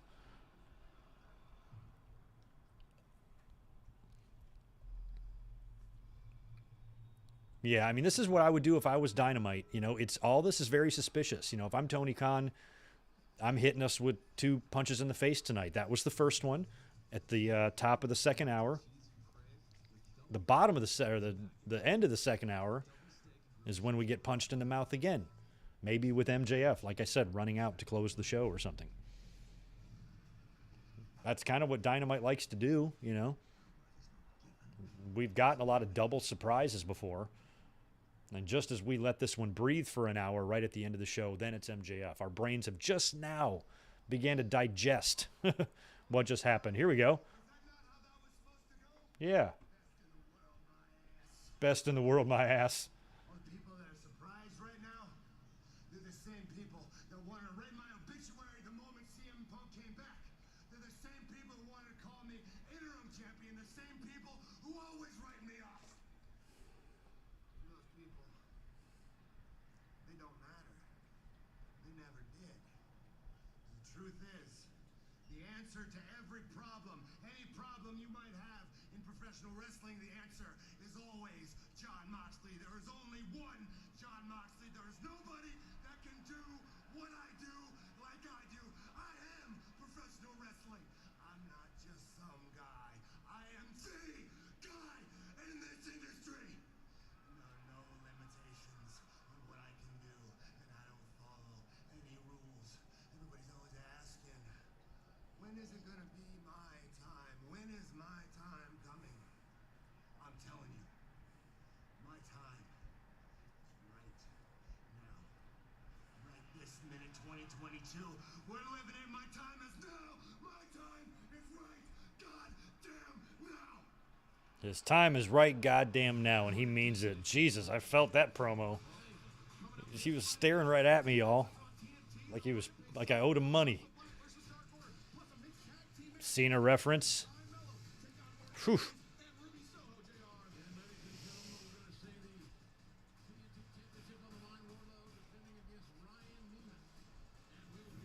Spectra, family member in the house. Good to see you, man. Hey, Greg, who's the best wrestler in the world, and why is it Will Ospreay? Well, the reason it's Will Ospreay is because Nia Jax is currently not wrestling.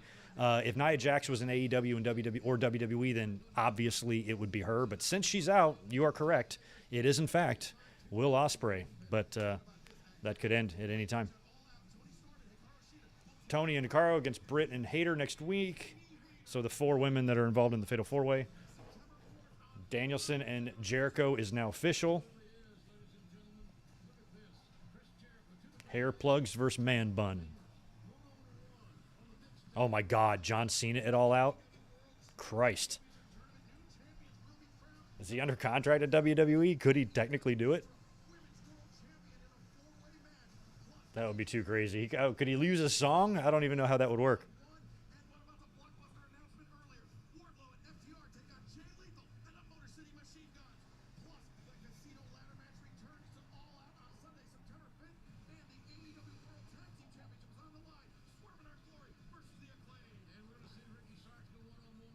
Yeah, the one good thing about, not maybe one good thing, but one of the many good things about this apparent report that's going around, according to you guys, the Triple H is not going to use part-timers, is not having to worry about Goldberg anymore, winning the title in the main event of some major pay-per-view. Like, Triple H ain't going to do that. So, I'm very happy.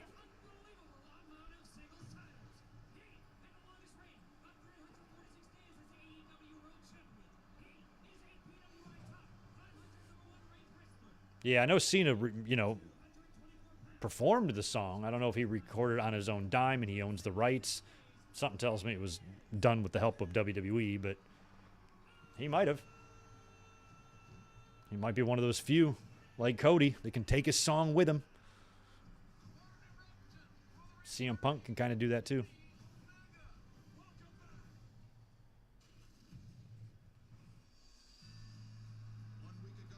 Billy Goat.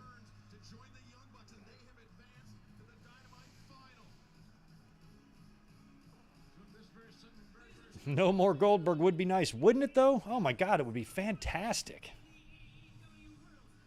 Give me a world without Goldberg winning titles when he's 80. And I can be cool with that world. Because one thing that Triple H is a little bit more, he might not be totally clued in at times, but he's a hell of a lot more clued in than the old man was. So incidentally, I think turned 77 years old today. I think today might be Vince's birthday. I think. Or yesterday was. Or it's soon. But Triple H is clued in more, way more, to what the fans are saying or what the opinions are. And he knows that the fans would hate Goldberg winning any championships. He knows that. Vince doesn't know that. Vince thinks the fans love it. Triple H is different. Triple H knows that if he did that, it would just get a shit ton of boos and he would look like an asshole. He would get ridiculed online. What the fuck? So if you got to use Goldberg and burn his contracted dates, do it. If you got to put Goldberg in the ring because he's contractually obligated to, or you guys signed him up for that many matches, and you got to do it, then do it. Do another stupid Ziggler match or something that doesn't matter, but just keep him out of the ring with Roman or something, and then you have him beat Roman Reigns. Like, I just couldn't handle it. I'd have a stroke. Full-blown stroke. Yes, today is Vince. I wonder what he did. Like, you feel bad. Like, I wonder what he's doing. Like, is he just at home? Like, I'm curious if he goes to the office at all, or probably not. He's not the CEO anymore. He probably has an office in his house. He probably just chilling at what he could be in his floor. I know he's got a place, I think, or they used to. The McMahons had a place in Boca Raton for all those years. I don't know if he still has that. Or he's camped out in Mag-a-Largo with orange lardass, or if he's in his Connecticut home. I don't know.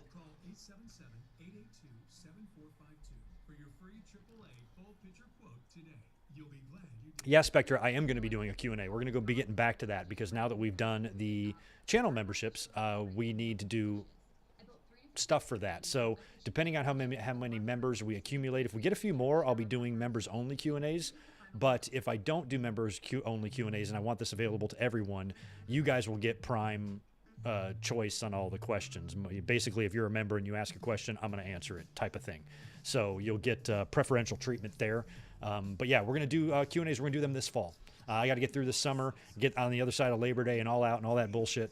And then once we get into mid-September, late September, as we cruise into October, that's going to be when there's going to be a lot of extra time for me personally in my life to be doing stuff like that. And we're going to schedule a lot of stuff because my business at my restaurant goes down, so I want to increase this business since I got the extra time. So that's what we're going to try to do this fall. So make sure you subscribe. For years, millions of people into millions of spaces, and that must be why apartments.com is the Vince could be at Disneyland riding rides. Again. I mean, Vince never got to do anything. You know, Vince just had that weird ass childhood that a few things that I'm almost not sure if I want to know about. And then weird teenager and the boarding school or military school that he got booted out of, and just seemed like a weird dude. And then finally reunited with his dad, purchased the company when he was, 40 years old or whatever it was, or 37 years old, and worked 24/7 ever since. You think Vince ever went to Disneyland? I mean, I know he might have taken a vacation or two, but is this a guy that's just chilling on the beach drinking a Corona? No, he'd be too out of his mind. All right, here comes the Lucha Brothers.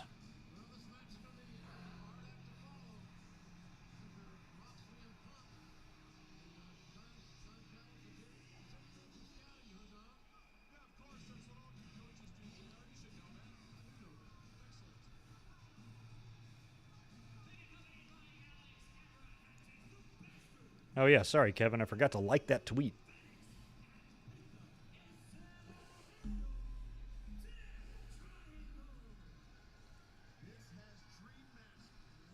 Yeah, what's Twitter saying about Punk? Are people saying shit? RJ City says, pardon? Yeah, excuse me?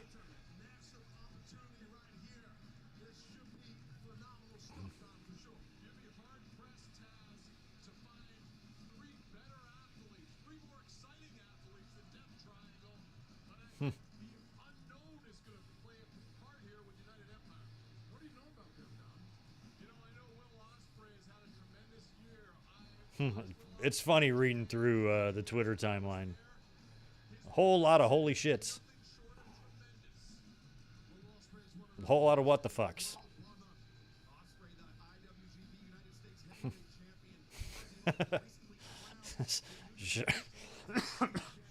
Shout out to Steve from Steven Larson. Holy shit, this is like Punk's UFC match.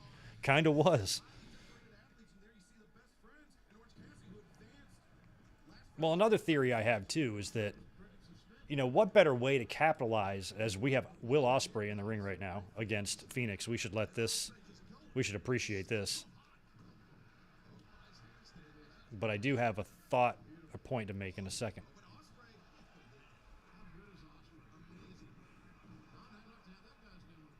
Fucking flip. Oh, nice. Yeah, the RKO blocks, to me, trip me out.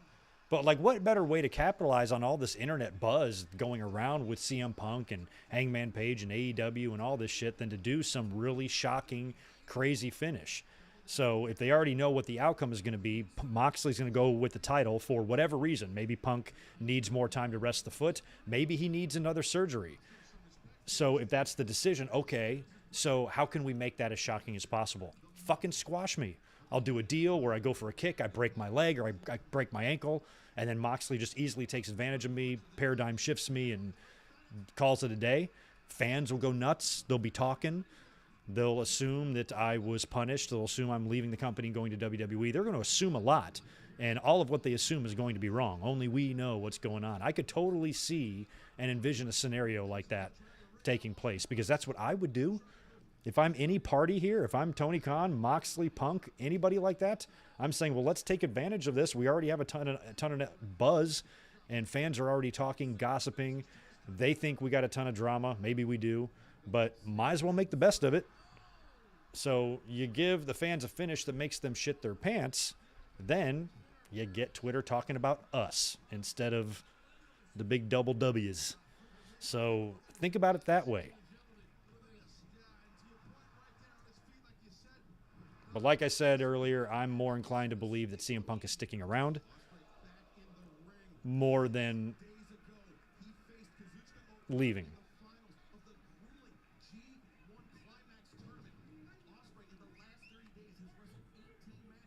Jesus, we got the Lucha Brothers double teaming Will Ospreay. That looked awesome.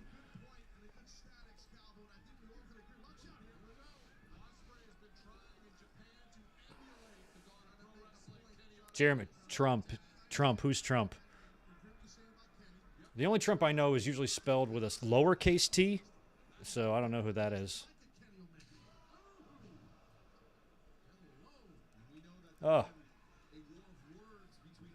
MJF, where are you at? Like, see, I would save MJF for like the very, very end. Yeah, see, good point, Wilson Pena. They just released a CM Punk shirt. I don't know when that was released, but if it was relatively recently.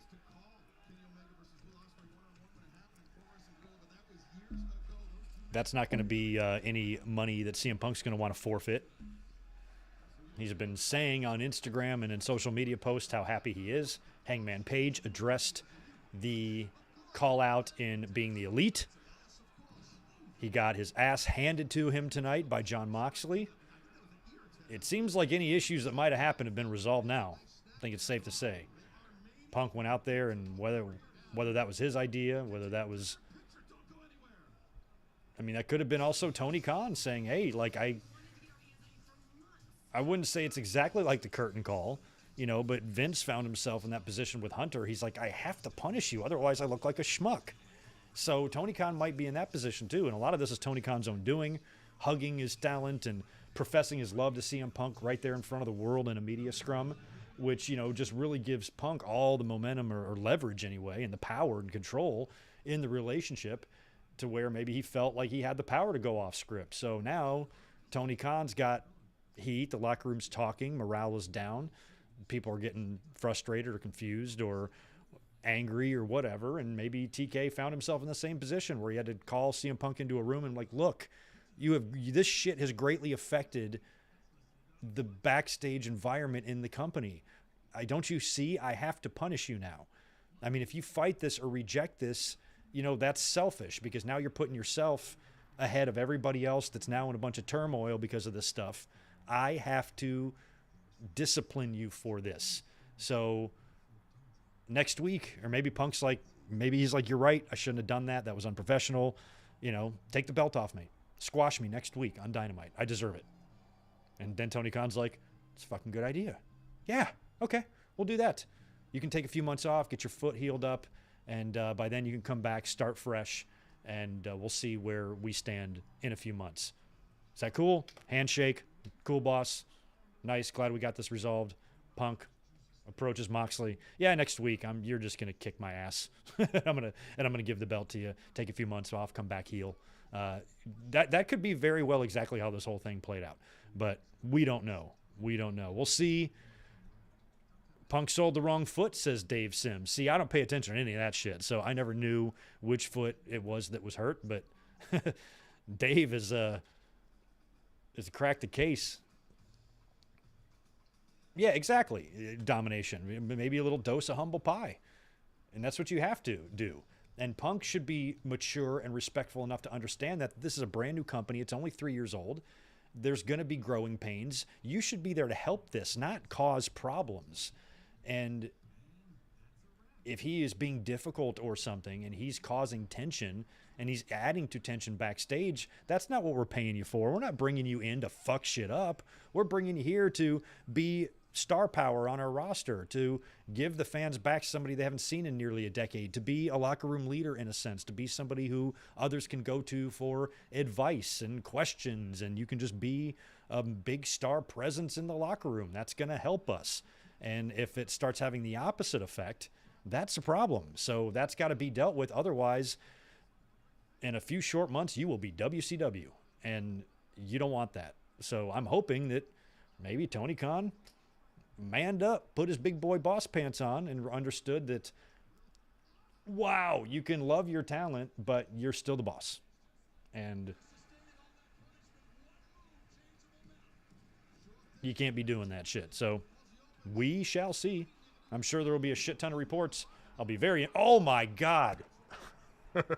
That launch of Ospreay into Phoenix's face. I'll be interested to read. I'm sure Select will have an article out tomorrow on some of this, maybe even tonight. But interested to see anything that they dig up. Because this stuff says the backstage shit can be just as interesting sometimes. Oh, my God. That was a crazy kick to the face.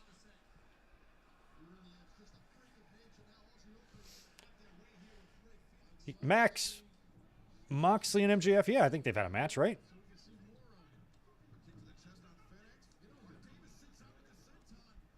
Spaz, 5 more from you. Maybe I'm alone on this, but if Punk is injured, that's sad. If it's political, then AEW can fornicate itself with a wire brush. I don't think it would be political. This is what should happen. What shouldn't happen, Spaz, is for CM Punk to go off script, do something he's not supposed to do, act unprofessional, and have no consequences at all.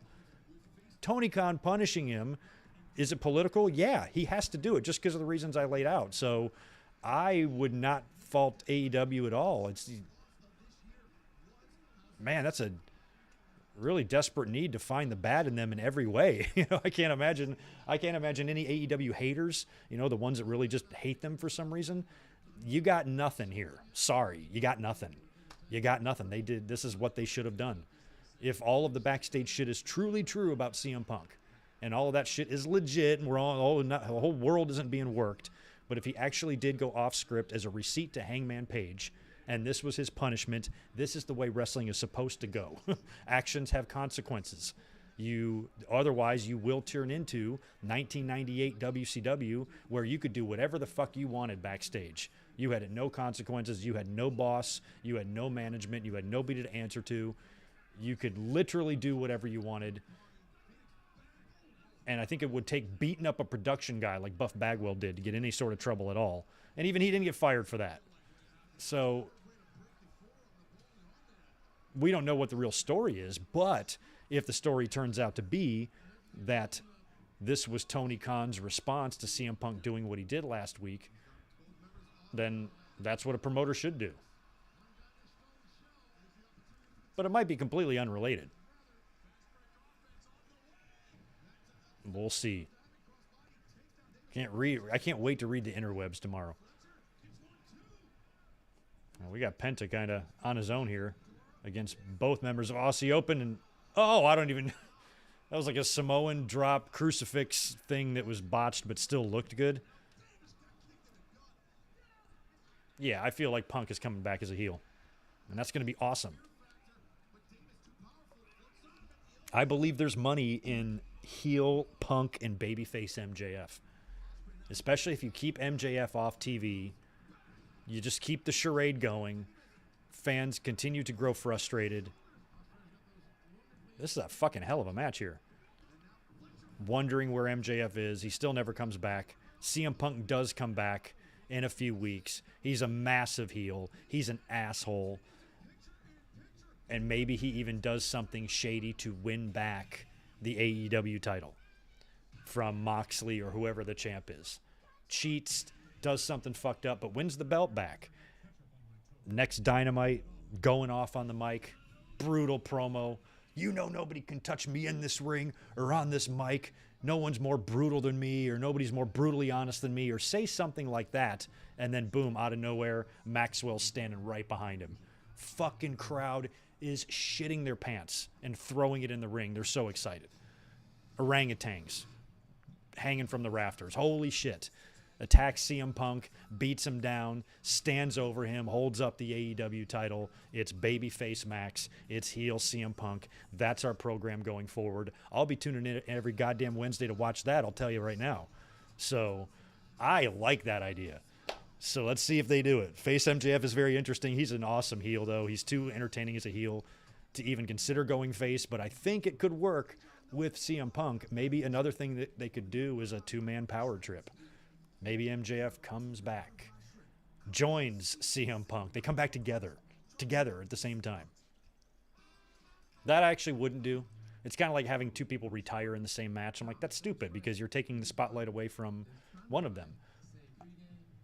I think both of those returns deserve their own, kind of platform. But you could have them come back and seemingly be about to feud. Like, what if that same scenario plays out?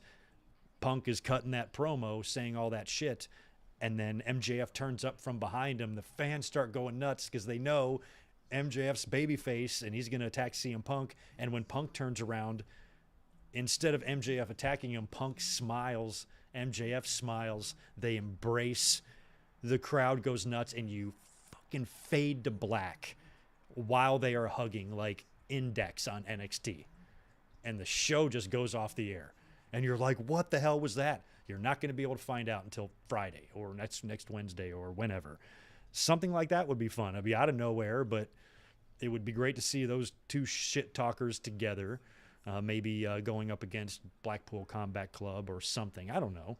But, yeah, I think that face MJF would probably only work in the context of feuding with heel CM Punk. That's the only scenario where it would be something I would like to see. So I probably shouldn't be making this sound like I want to see babyface MJF. I only want to see babyface MJF against heel CM Punk because otherwise heel MJF is just too good to get rid of. It's not something everyone would do. I'm sure there was plenty that would say, turn MJF face, are you fucking nuts? No, actually, I've been watching wrestling for 40 years, as a matter of fact. So, not nuts, but I like having ideas. Ooh.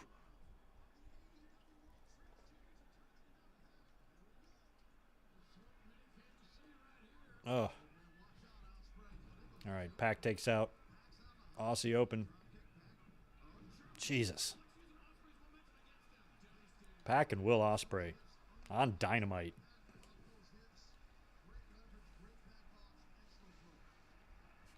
All they do is cater to the indie wrestling fans. Good. That's bad. Why? Oh my God. Kick to the face and a German. Jesus. Ospreay's face is in the third row. Body is in the ring.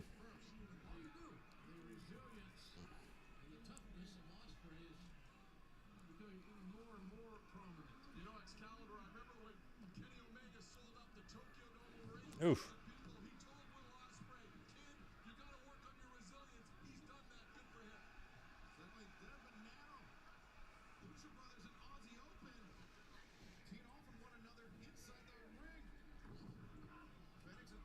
Yeah, Jeremy, build up an underdog face to feud with CM Punk?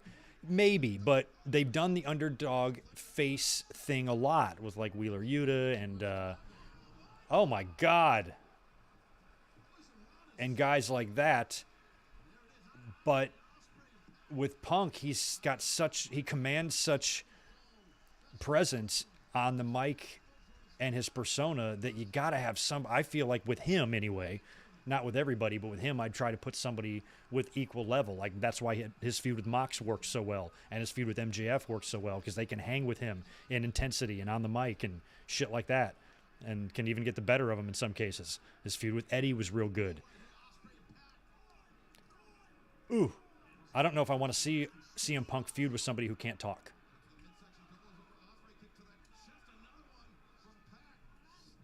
Or isn't known for, oh my God, good mic work. Roll credits.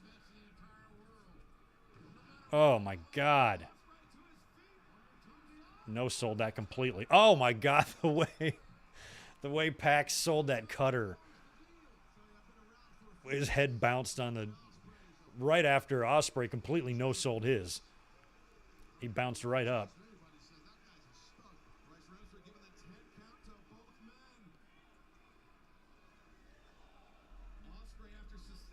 No, I don't think Punk got hurt last week in the Brawls because they had that match advertised and set so quickly. They wouldn't have made the decision that fast.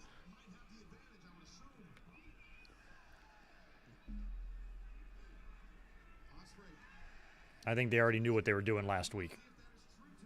But oh, The suddenness of the springboard by Ospreay, amazing. The pace once again slows as Ospreay, that shot taken back off his feet. do I have a favorite fruit? I guess I love oranges and strawberries. Mostly those. It's the most fruit that I eat. I like green grapes. I don't so much like purple ones, but I just really like oranges and strawberries. I'm not a huge fruit person. I don't like bananas. Into the liver too. That'll take your equilibrium out. They're too mushy or something. Ospreay hung up on the top rope. As Pac taking a moment to collect himself. Saw Pac look behind him, make sure Aussie Open's not coming in. They're still out hurting. Oh no. Investing in this here. Super duper superplex right here. To the top rope. Can he nail it? Can he do it? Can he nail it? Jesus Christ.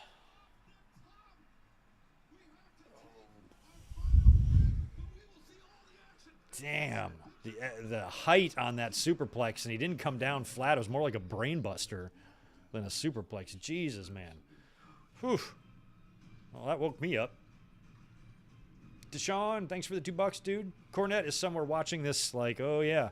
Who knows what he's thinking of it. It's like fucking Ospreay, Olivier Underpants, or whatever those stupid-ass names he has for everybody that all the fans just repeat like idiots, like little blind sheep. Does your antiperspirant keep you dry all day? We put Dove Men Dry Spray to the test. With Nelson. Yeah, Roderick, that's what I've always said. Now, Tony Khan, you got to understand, AEW's 3 years old, and he's already made some mistakes. He's going to make more. He hasn't had the luxury of doing this for 40 years or doing this for as many years as Triple H has. He's very new at this, and he's doing it at a high level with no experience doing it before. So any fans that expect perfection out of him are crazy. Any of the fans criticize him for not being perfect are even crazier. That's why I don't understand why people jump all over Tony Khan's like ass. I'm like, what the fuck do you expect? This is a wrestling fan billionaire who's trying to build a company. And before AEW was even thought of, before the idea of AEW even crossed anyone's mind, we were saying on this channel that it was going to take some sort of billionaire who loved wrestling, who had enough money to where they don't have to worry about ownerships or being sold off or, you know, anything that really caused the downfall of WCW and Impact and TNA. And things like that. I'm like, if you just get some guy like Mark Cuban, I used him as an example, who's just kind of crazy and will just spend money on weird shit, that's what you want. You need a guy that loves wrestling, wants to dedicate money to it, and doesn't freak out if it loses money the first year or whatever, is willing to spend and is willing to invest and do it. And we now have that dude. He's kind of like a Mark Cuban. He's a sports team owner with billions of dollars sitting at the bank, so he's got the money to do it. He's not going to be so terribly worried about losses and shit right away. And he's not going to be, you know, hanging on by a thread financially for and going on the verge of bankruptcy. They are well funded. So he's giving it a shot. And I always said that that's what it's going to take. You need somebody that cares. You need somebody that loves wrestling, because if you just get some jerk off that wants to make money off wrestling, then your company's not going to be successful, because he could lose interest, sell it off, whatever. You'll have no longevity, no history, and you'll never build your brand globally as a, multi-decades long, old, I should say, company. So the only way we're ever going to have one of those again, other than WWE, is for an owner like that to come around. Now we have it, and for some reason, the tribal ass monkeys have a huge problem with the absolute perfect person to be a wrestling owner becoming a wrestling owner. What the fuck do they want? They want somebody that has no wrestling knowledge at all, doesn't care about wrestling at all, to own a company. They're not going to know what to do, who to hire, what kind of talent is out there. They're not going to know nothing. If they get hired people to do that, sure, but it's not the same. Ooh, man. So let Tony Khan do his thing. Let him make his mistakes. Oh my God, what a cutter. Let AEW grow and experience peaks and valleys, not only in the ratings, but, with their roster or with fan interest or with locker room morale. It's peaks and valleys, ebbs and flows, all that shit. Oh, my God. This match is everywhere. Here we go. We're going to get the Black Arrow.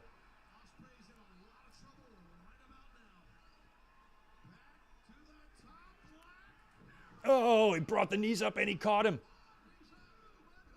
Oh, and he kicked out. Holy shit, this is a crazy match.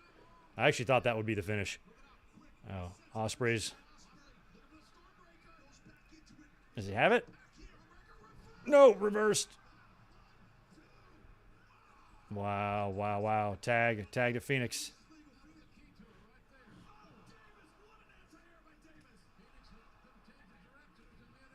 Putting these matches together,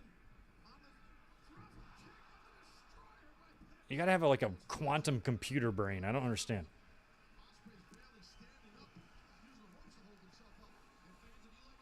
Non-stop action. Totally, C-Mac. Totally non-stop action.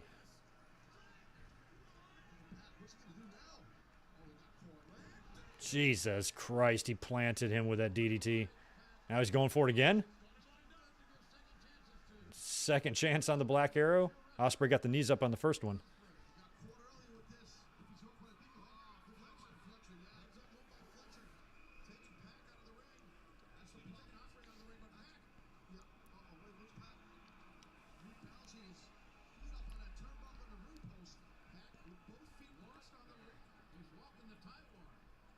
What is he doing?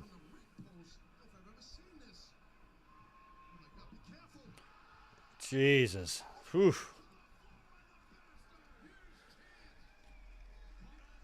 Someone is in the bag. There's the bag guy, or the box guy, I should say. Uh-oh. Uh-oh.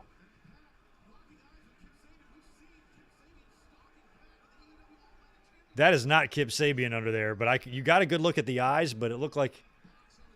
Tell me that's got to be MJF. Or not. Oh. Who is that? I saw like eye makeup. Oh, there's Kip. Oh, son of a bitch. Okay, this is a swerve.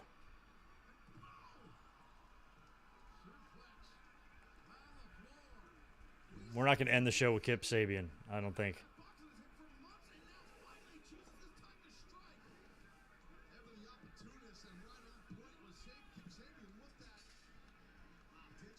Because remember, they teased sticking with the matches and shit earlier.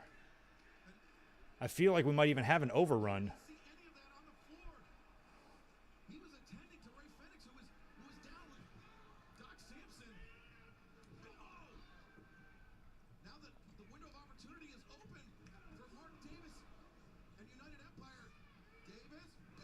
Oh. Yeah, that's going to take him out now that Sabian attacked.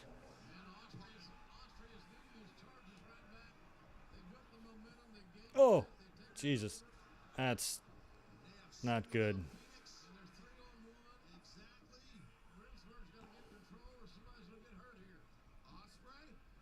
Oh. That's the end. Good. We're going to get Ospreay and Kenny in the next round.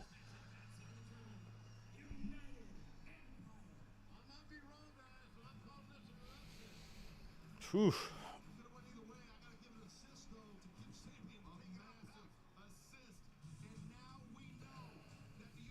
So we got 2 minutes left, so I don't know if we're going to get anything happening here or what.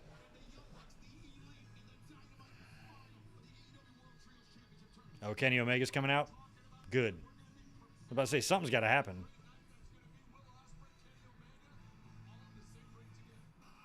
Oh, yeah, here he comes.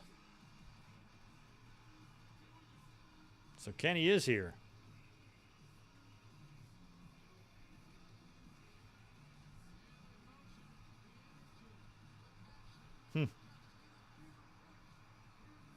Kenny's got a little bit less support tape or whatever.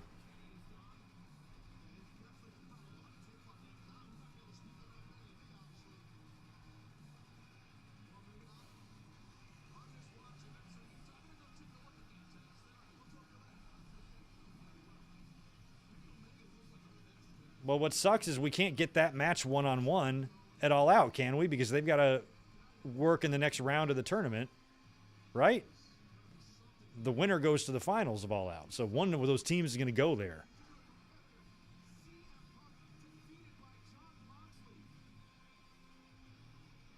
Unless Kenny...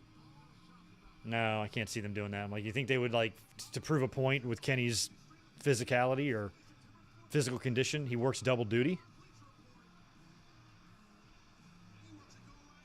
Works the finals of the trios and has a one-on-one match with Ospreay also? Probably not.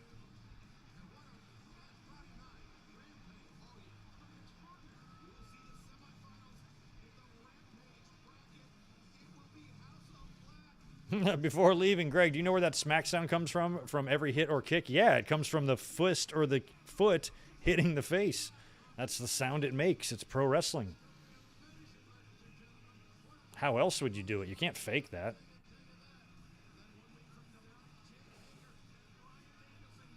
Danielson and Hager meeting next week. Interesting match.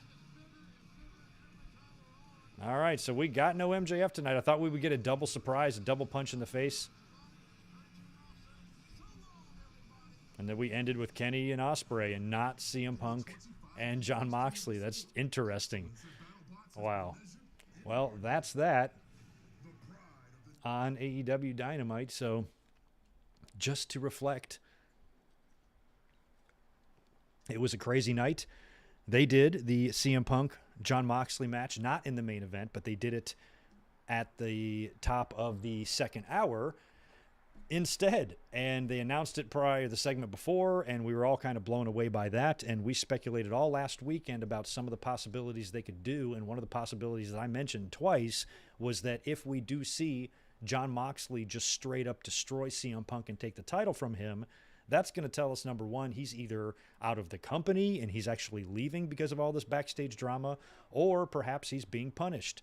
But it could also mean neither of those things, as they ran the angle during the match that he was injured his foot, rendering him helpless. Moxley took advantage because Moxley doesn't give a shit, and Paradigm just shifted his ass right into the mat and pinned him in just a couple of minutes and became the undisputed champion. So the story is CM Punk came back too early, and they kind of reiterated that a lot on camera.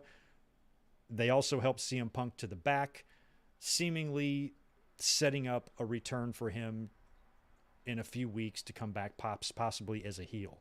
So I no longer think that the drama has gotten so bad that CM Punk is leaving, but we did speculate earlier that if this was in fact a punishment, that's what you would want out of a promoter. If CM Punk really went off script, Tony Khan very well could have taken him in a room and been like, look, dude, I have no choice but to punish you. I look like a schmuck now.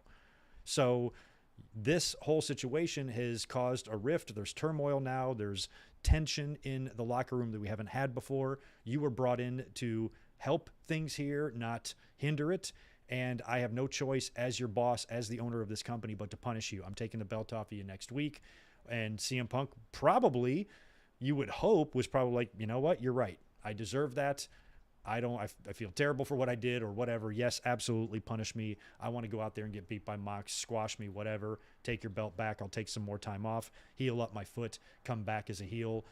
That's a conversation that could have very well taken place. We don't know, but I can't wait to read what the internet digs up and what all the trusted news sites that I visit tell me about this situation and what we learn in the upcoming hours and upcoming days, because that was just some crazy shit. Twitter crapped its pants. I think AEW should, hopefully, another thing they got to think about now is they really need to have a good rating for this show.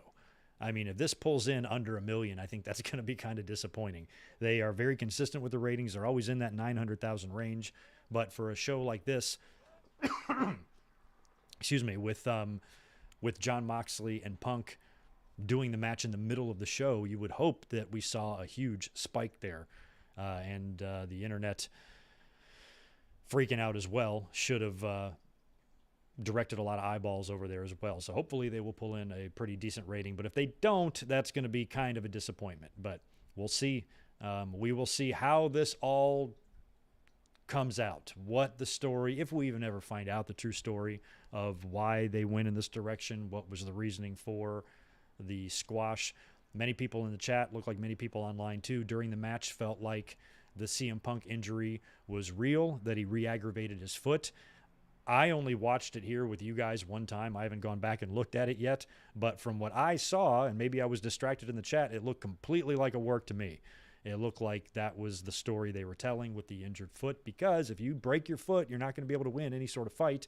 And Moxley, who is remorseless and will do whatever he has to do, had no problem picking up the injured CM Punk and disposing of him and beating the one-legged man. And that was it. And the story was he came back too soon or whatnot. So, and maybe CM Punk didn't want to take the loss in Chicago. That's possible too, C-Mac. We don't know. It seemed like a strange finish. The timing of it seemed even stranger. The only thing I can think of in terms of, for the reason why they placed the match where they did tonight, is ratings. Otherwise, this would have been a great way to close out the show, because, man, it would have had fans asking a lot of questions. But maybe part of the point here was to not have that be the lasting image, which does lead to more speculation that maybe CM Punk could be leaving the company or something. If they got the match done out of the way in the middle of the show, didn't even give CM Punk the pleasure of doing it in the main event, to where the fans are going to do nothing but talk about that for a week. We have a whole nother hour of wrestling where we do something else and, try to move on in the best way we can. It's odd all around, and it's great because it's really kind of juicy behind the scenes, and I love that stuff. So it'll be fun to read how all this went down. If we get any stories or if we get any reports about why any of this happened. I'm really excited to hear how people speculate, what the word is, and all that stuff. And to read social media, read what people think.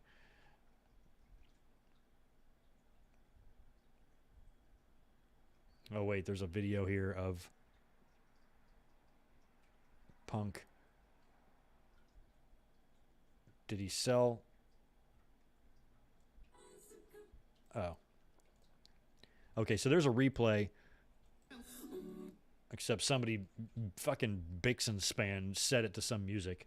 But when you see the slow down replay of him delivering that kick to Moxley that injured his foot, nothing was twisting there at all. And hell, he jumped off that top rope earlier. So that is a total kayfabe injury in my mind, and that's part of the story. So when I see that, that almost assures me as a fan that CM Punk is likely not leaving the company. I think it's much more likely that he's sticking around, and this was just all part of the story. Whether or not he got beat this fast because of some sort of punishment, or if it was just because that he hurt his foot, you kind of don't know now.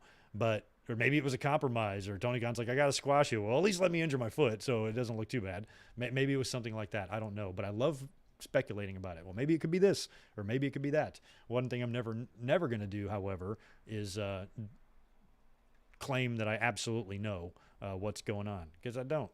And we're in overtime too. This was a very big Dynamite tonight, very big show. Had some sad news on the show as well. Thunder Rosa, due to an injury, has to forfeit the AEW women's title. They are now going to do a fatal four-way at All Out. It's going to be Toni Storm, Britt Baker. Who else? Toni Storm, Britt Baker, Jamie Hayter, and Hikaru Shida. It's going to be a fatal four-way. The winner is the new interim AEW Women's Champion. This was sad because when the camera cut to Thunder Rosa, she's doing a backstage interview, and you could just see it on her face. Like, it scared the shit out of me. It scared me so bad that, honest to God, when she said, I have to forfeit the title due to injury, I was relieved. I thought somebody died. I thought something horrible happened. So the fact that she's injured sucks. I'm heartbroken for her. She seemed to be legitimately heartbroken. But it's going to be an interim situation. The winner of All Out becomes the interim champion. So that means her injury shouldn't be that bad. I think if you're going to be gone for a year or any sort of significant time, they probably shouldn't do an interim title. But since they did it with CM Punk, maybe that's what they're going to do every time this happens, because let me tell you something, AEW, vacant has a very prestigious career in WWE. So maybe they want to create this policy where whenever they have an injury, it's going to be an interim deal. But you don't always want to do that, because what if the person's contract runs out while they're injured or something, and you don't know what they're going to do. You don't know what their future is. And their recovery time is 10 months away. Even if their contract freezes, do you really want to suspend the belt that long and have that interim champion running around, or multiple interim champions if you're going to have a 10-month gap there? So I think that the injury to Thunder Rosa is likely something that's a shorter timetable on a recovery, hopefully. But either way, she looked devastated, and that's got to be devastating. Even if it is a minor injury that's only going to keep you out 4 weeks, 8 weeks, 12 weeks, something like that, anytime you have to forfeit a championship, especially the biggest one you've ever held, that's got to be deflating, and your heart goes out to Thunder Rosa. There's no pretending there. There's no acting with that. You can't fake that type of emotion. She was legitimately heartbroken, and we all feel bad for her. So best of luck to Thunder Rosa in her recovery, and best of luck to the 4 women now who have a chance to become the interim champion. I think a lot of the money could be on Britt Baker, but I'm kind of hoping for Toni Storm. I think Toni Storm has got big-time potential to be a major top-tier woman in the company for as long as she wants to be there. I think she's got it all. So this would be a good time, since it would be in an interim role, to put it on her, and then you can still pick up with Storm and Rosa when Thunder Rosa comes back. But if Thunder Rosa's time is going to be shorter, let's say like 2 months, then maybe you do something fun and give it to Jamie Hayter. Imagine Britt Baker if you gave the title to Jamie Hayter and she wins the match, and Britt's going to be kind of pissed, but then kind of have to be her frenemy at the same time, especially if Hayter does something like pins Britt to win, or maybe knocks Britt off the ring when Britt had the match won and then she takes the pin herself, or does something to upset Britt in how she wins the match. If that happened, number one, you would be belting up a brand new person, and Jamie's a badass. We've seen what she can do. It would come out of nowhere. Maybe it would fill the void that Statlander was probably going to have, but she unfortunately got injured and she was out. So instead of Statlander, make someone else. I think Toni Storm obviously is going to get that opportunity one day, whether it's now or in the future. She's too good not to be their champion. Hayter, however, is somebody that isn't made it to that high of a level yet. So if you put the title on her, that would instantly elevate her, create a really interesting situation with Britt Baker, and provide some pretty entertaining TV watching Britt Baker try to pretend to have no issue with Jamie Hayter being the champion. That would be a lot of fun to watch. So we will see how all that goes. Feel horrible, though, for Thunder Rosa, but, the Fatal 4-Way it all out should be fun. Other than that, we did see Will Ospreay and Kenny Omega at the end of the show, and some decent wrestling all around. But the Moxley and Punk match dominated the headlines, it dominated the tweets, dominated everybody's thoughts. It was crazy. So there you go. Figured I'd spend a couple extra minutes just reflecting on the craziness. I appreciate you guys hanging out late with me, going overtime tonight just to wrap up a pretty fun Dynamite and a pretty crazy show. Thank you again to everyone for being here this evening. My next scheduled video is going to be Saturday for the podcast. It is, however, possible that you get a mic drop or something out of me tonight or tomorrow. I wouldn't be surprised. And I'm working on some other crap behind the scenes as well. But I'll be spending a couple days at work, and then we'll be back Saturday for the podcast. And if you are a member, I'm going to be creating a post really soon that is going to allow you guys to help me pick the watch along that we do this Sunday. So if you are a member, keep a lookout for that post coming your way soon. And I need some help at deciding what we're going to do on Sunday. So you guys have a good rest of your Sunday night. Can't wait to read what social media has to say about what we saw. Fun night of wrestling.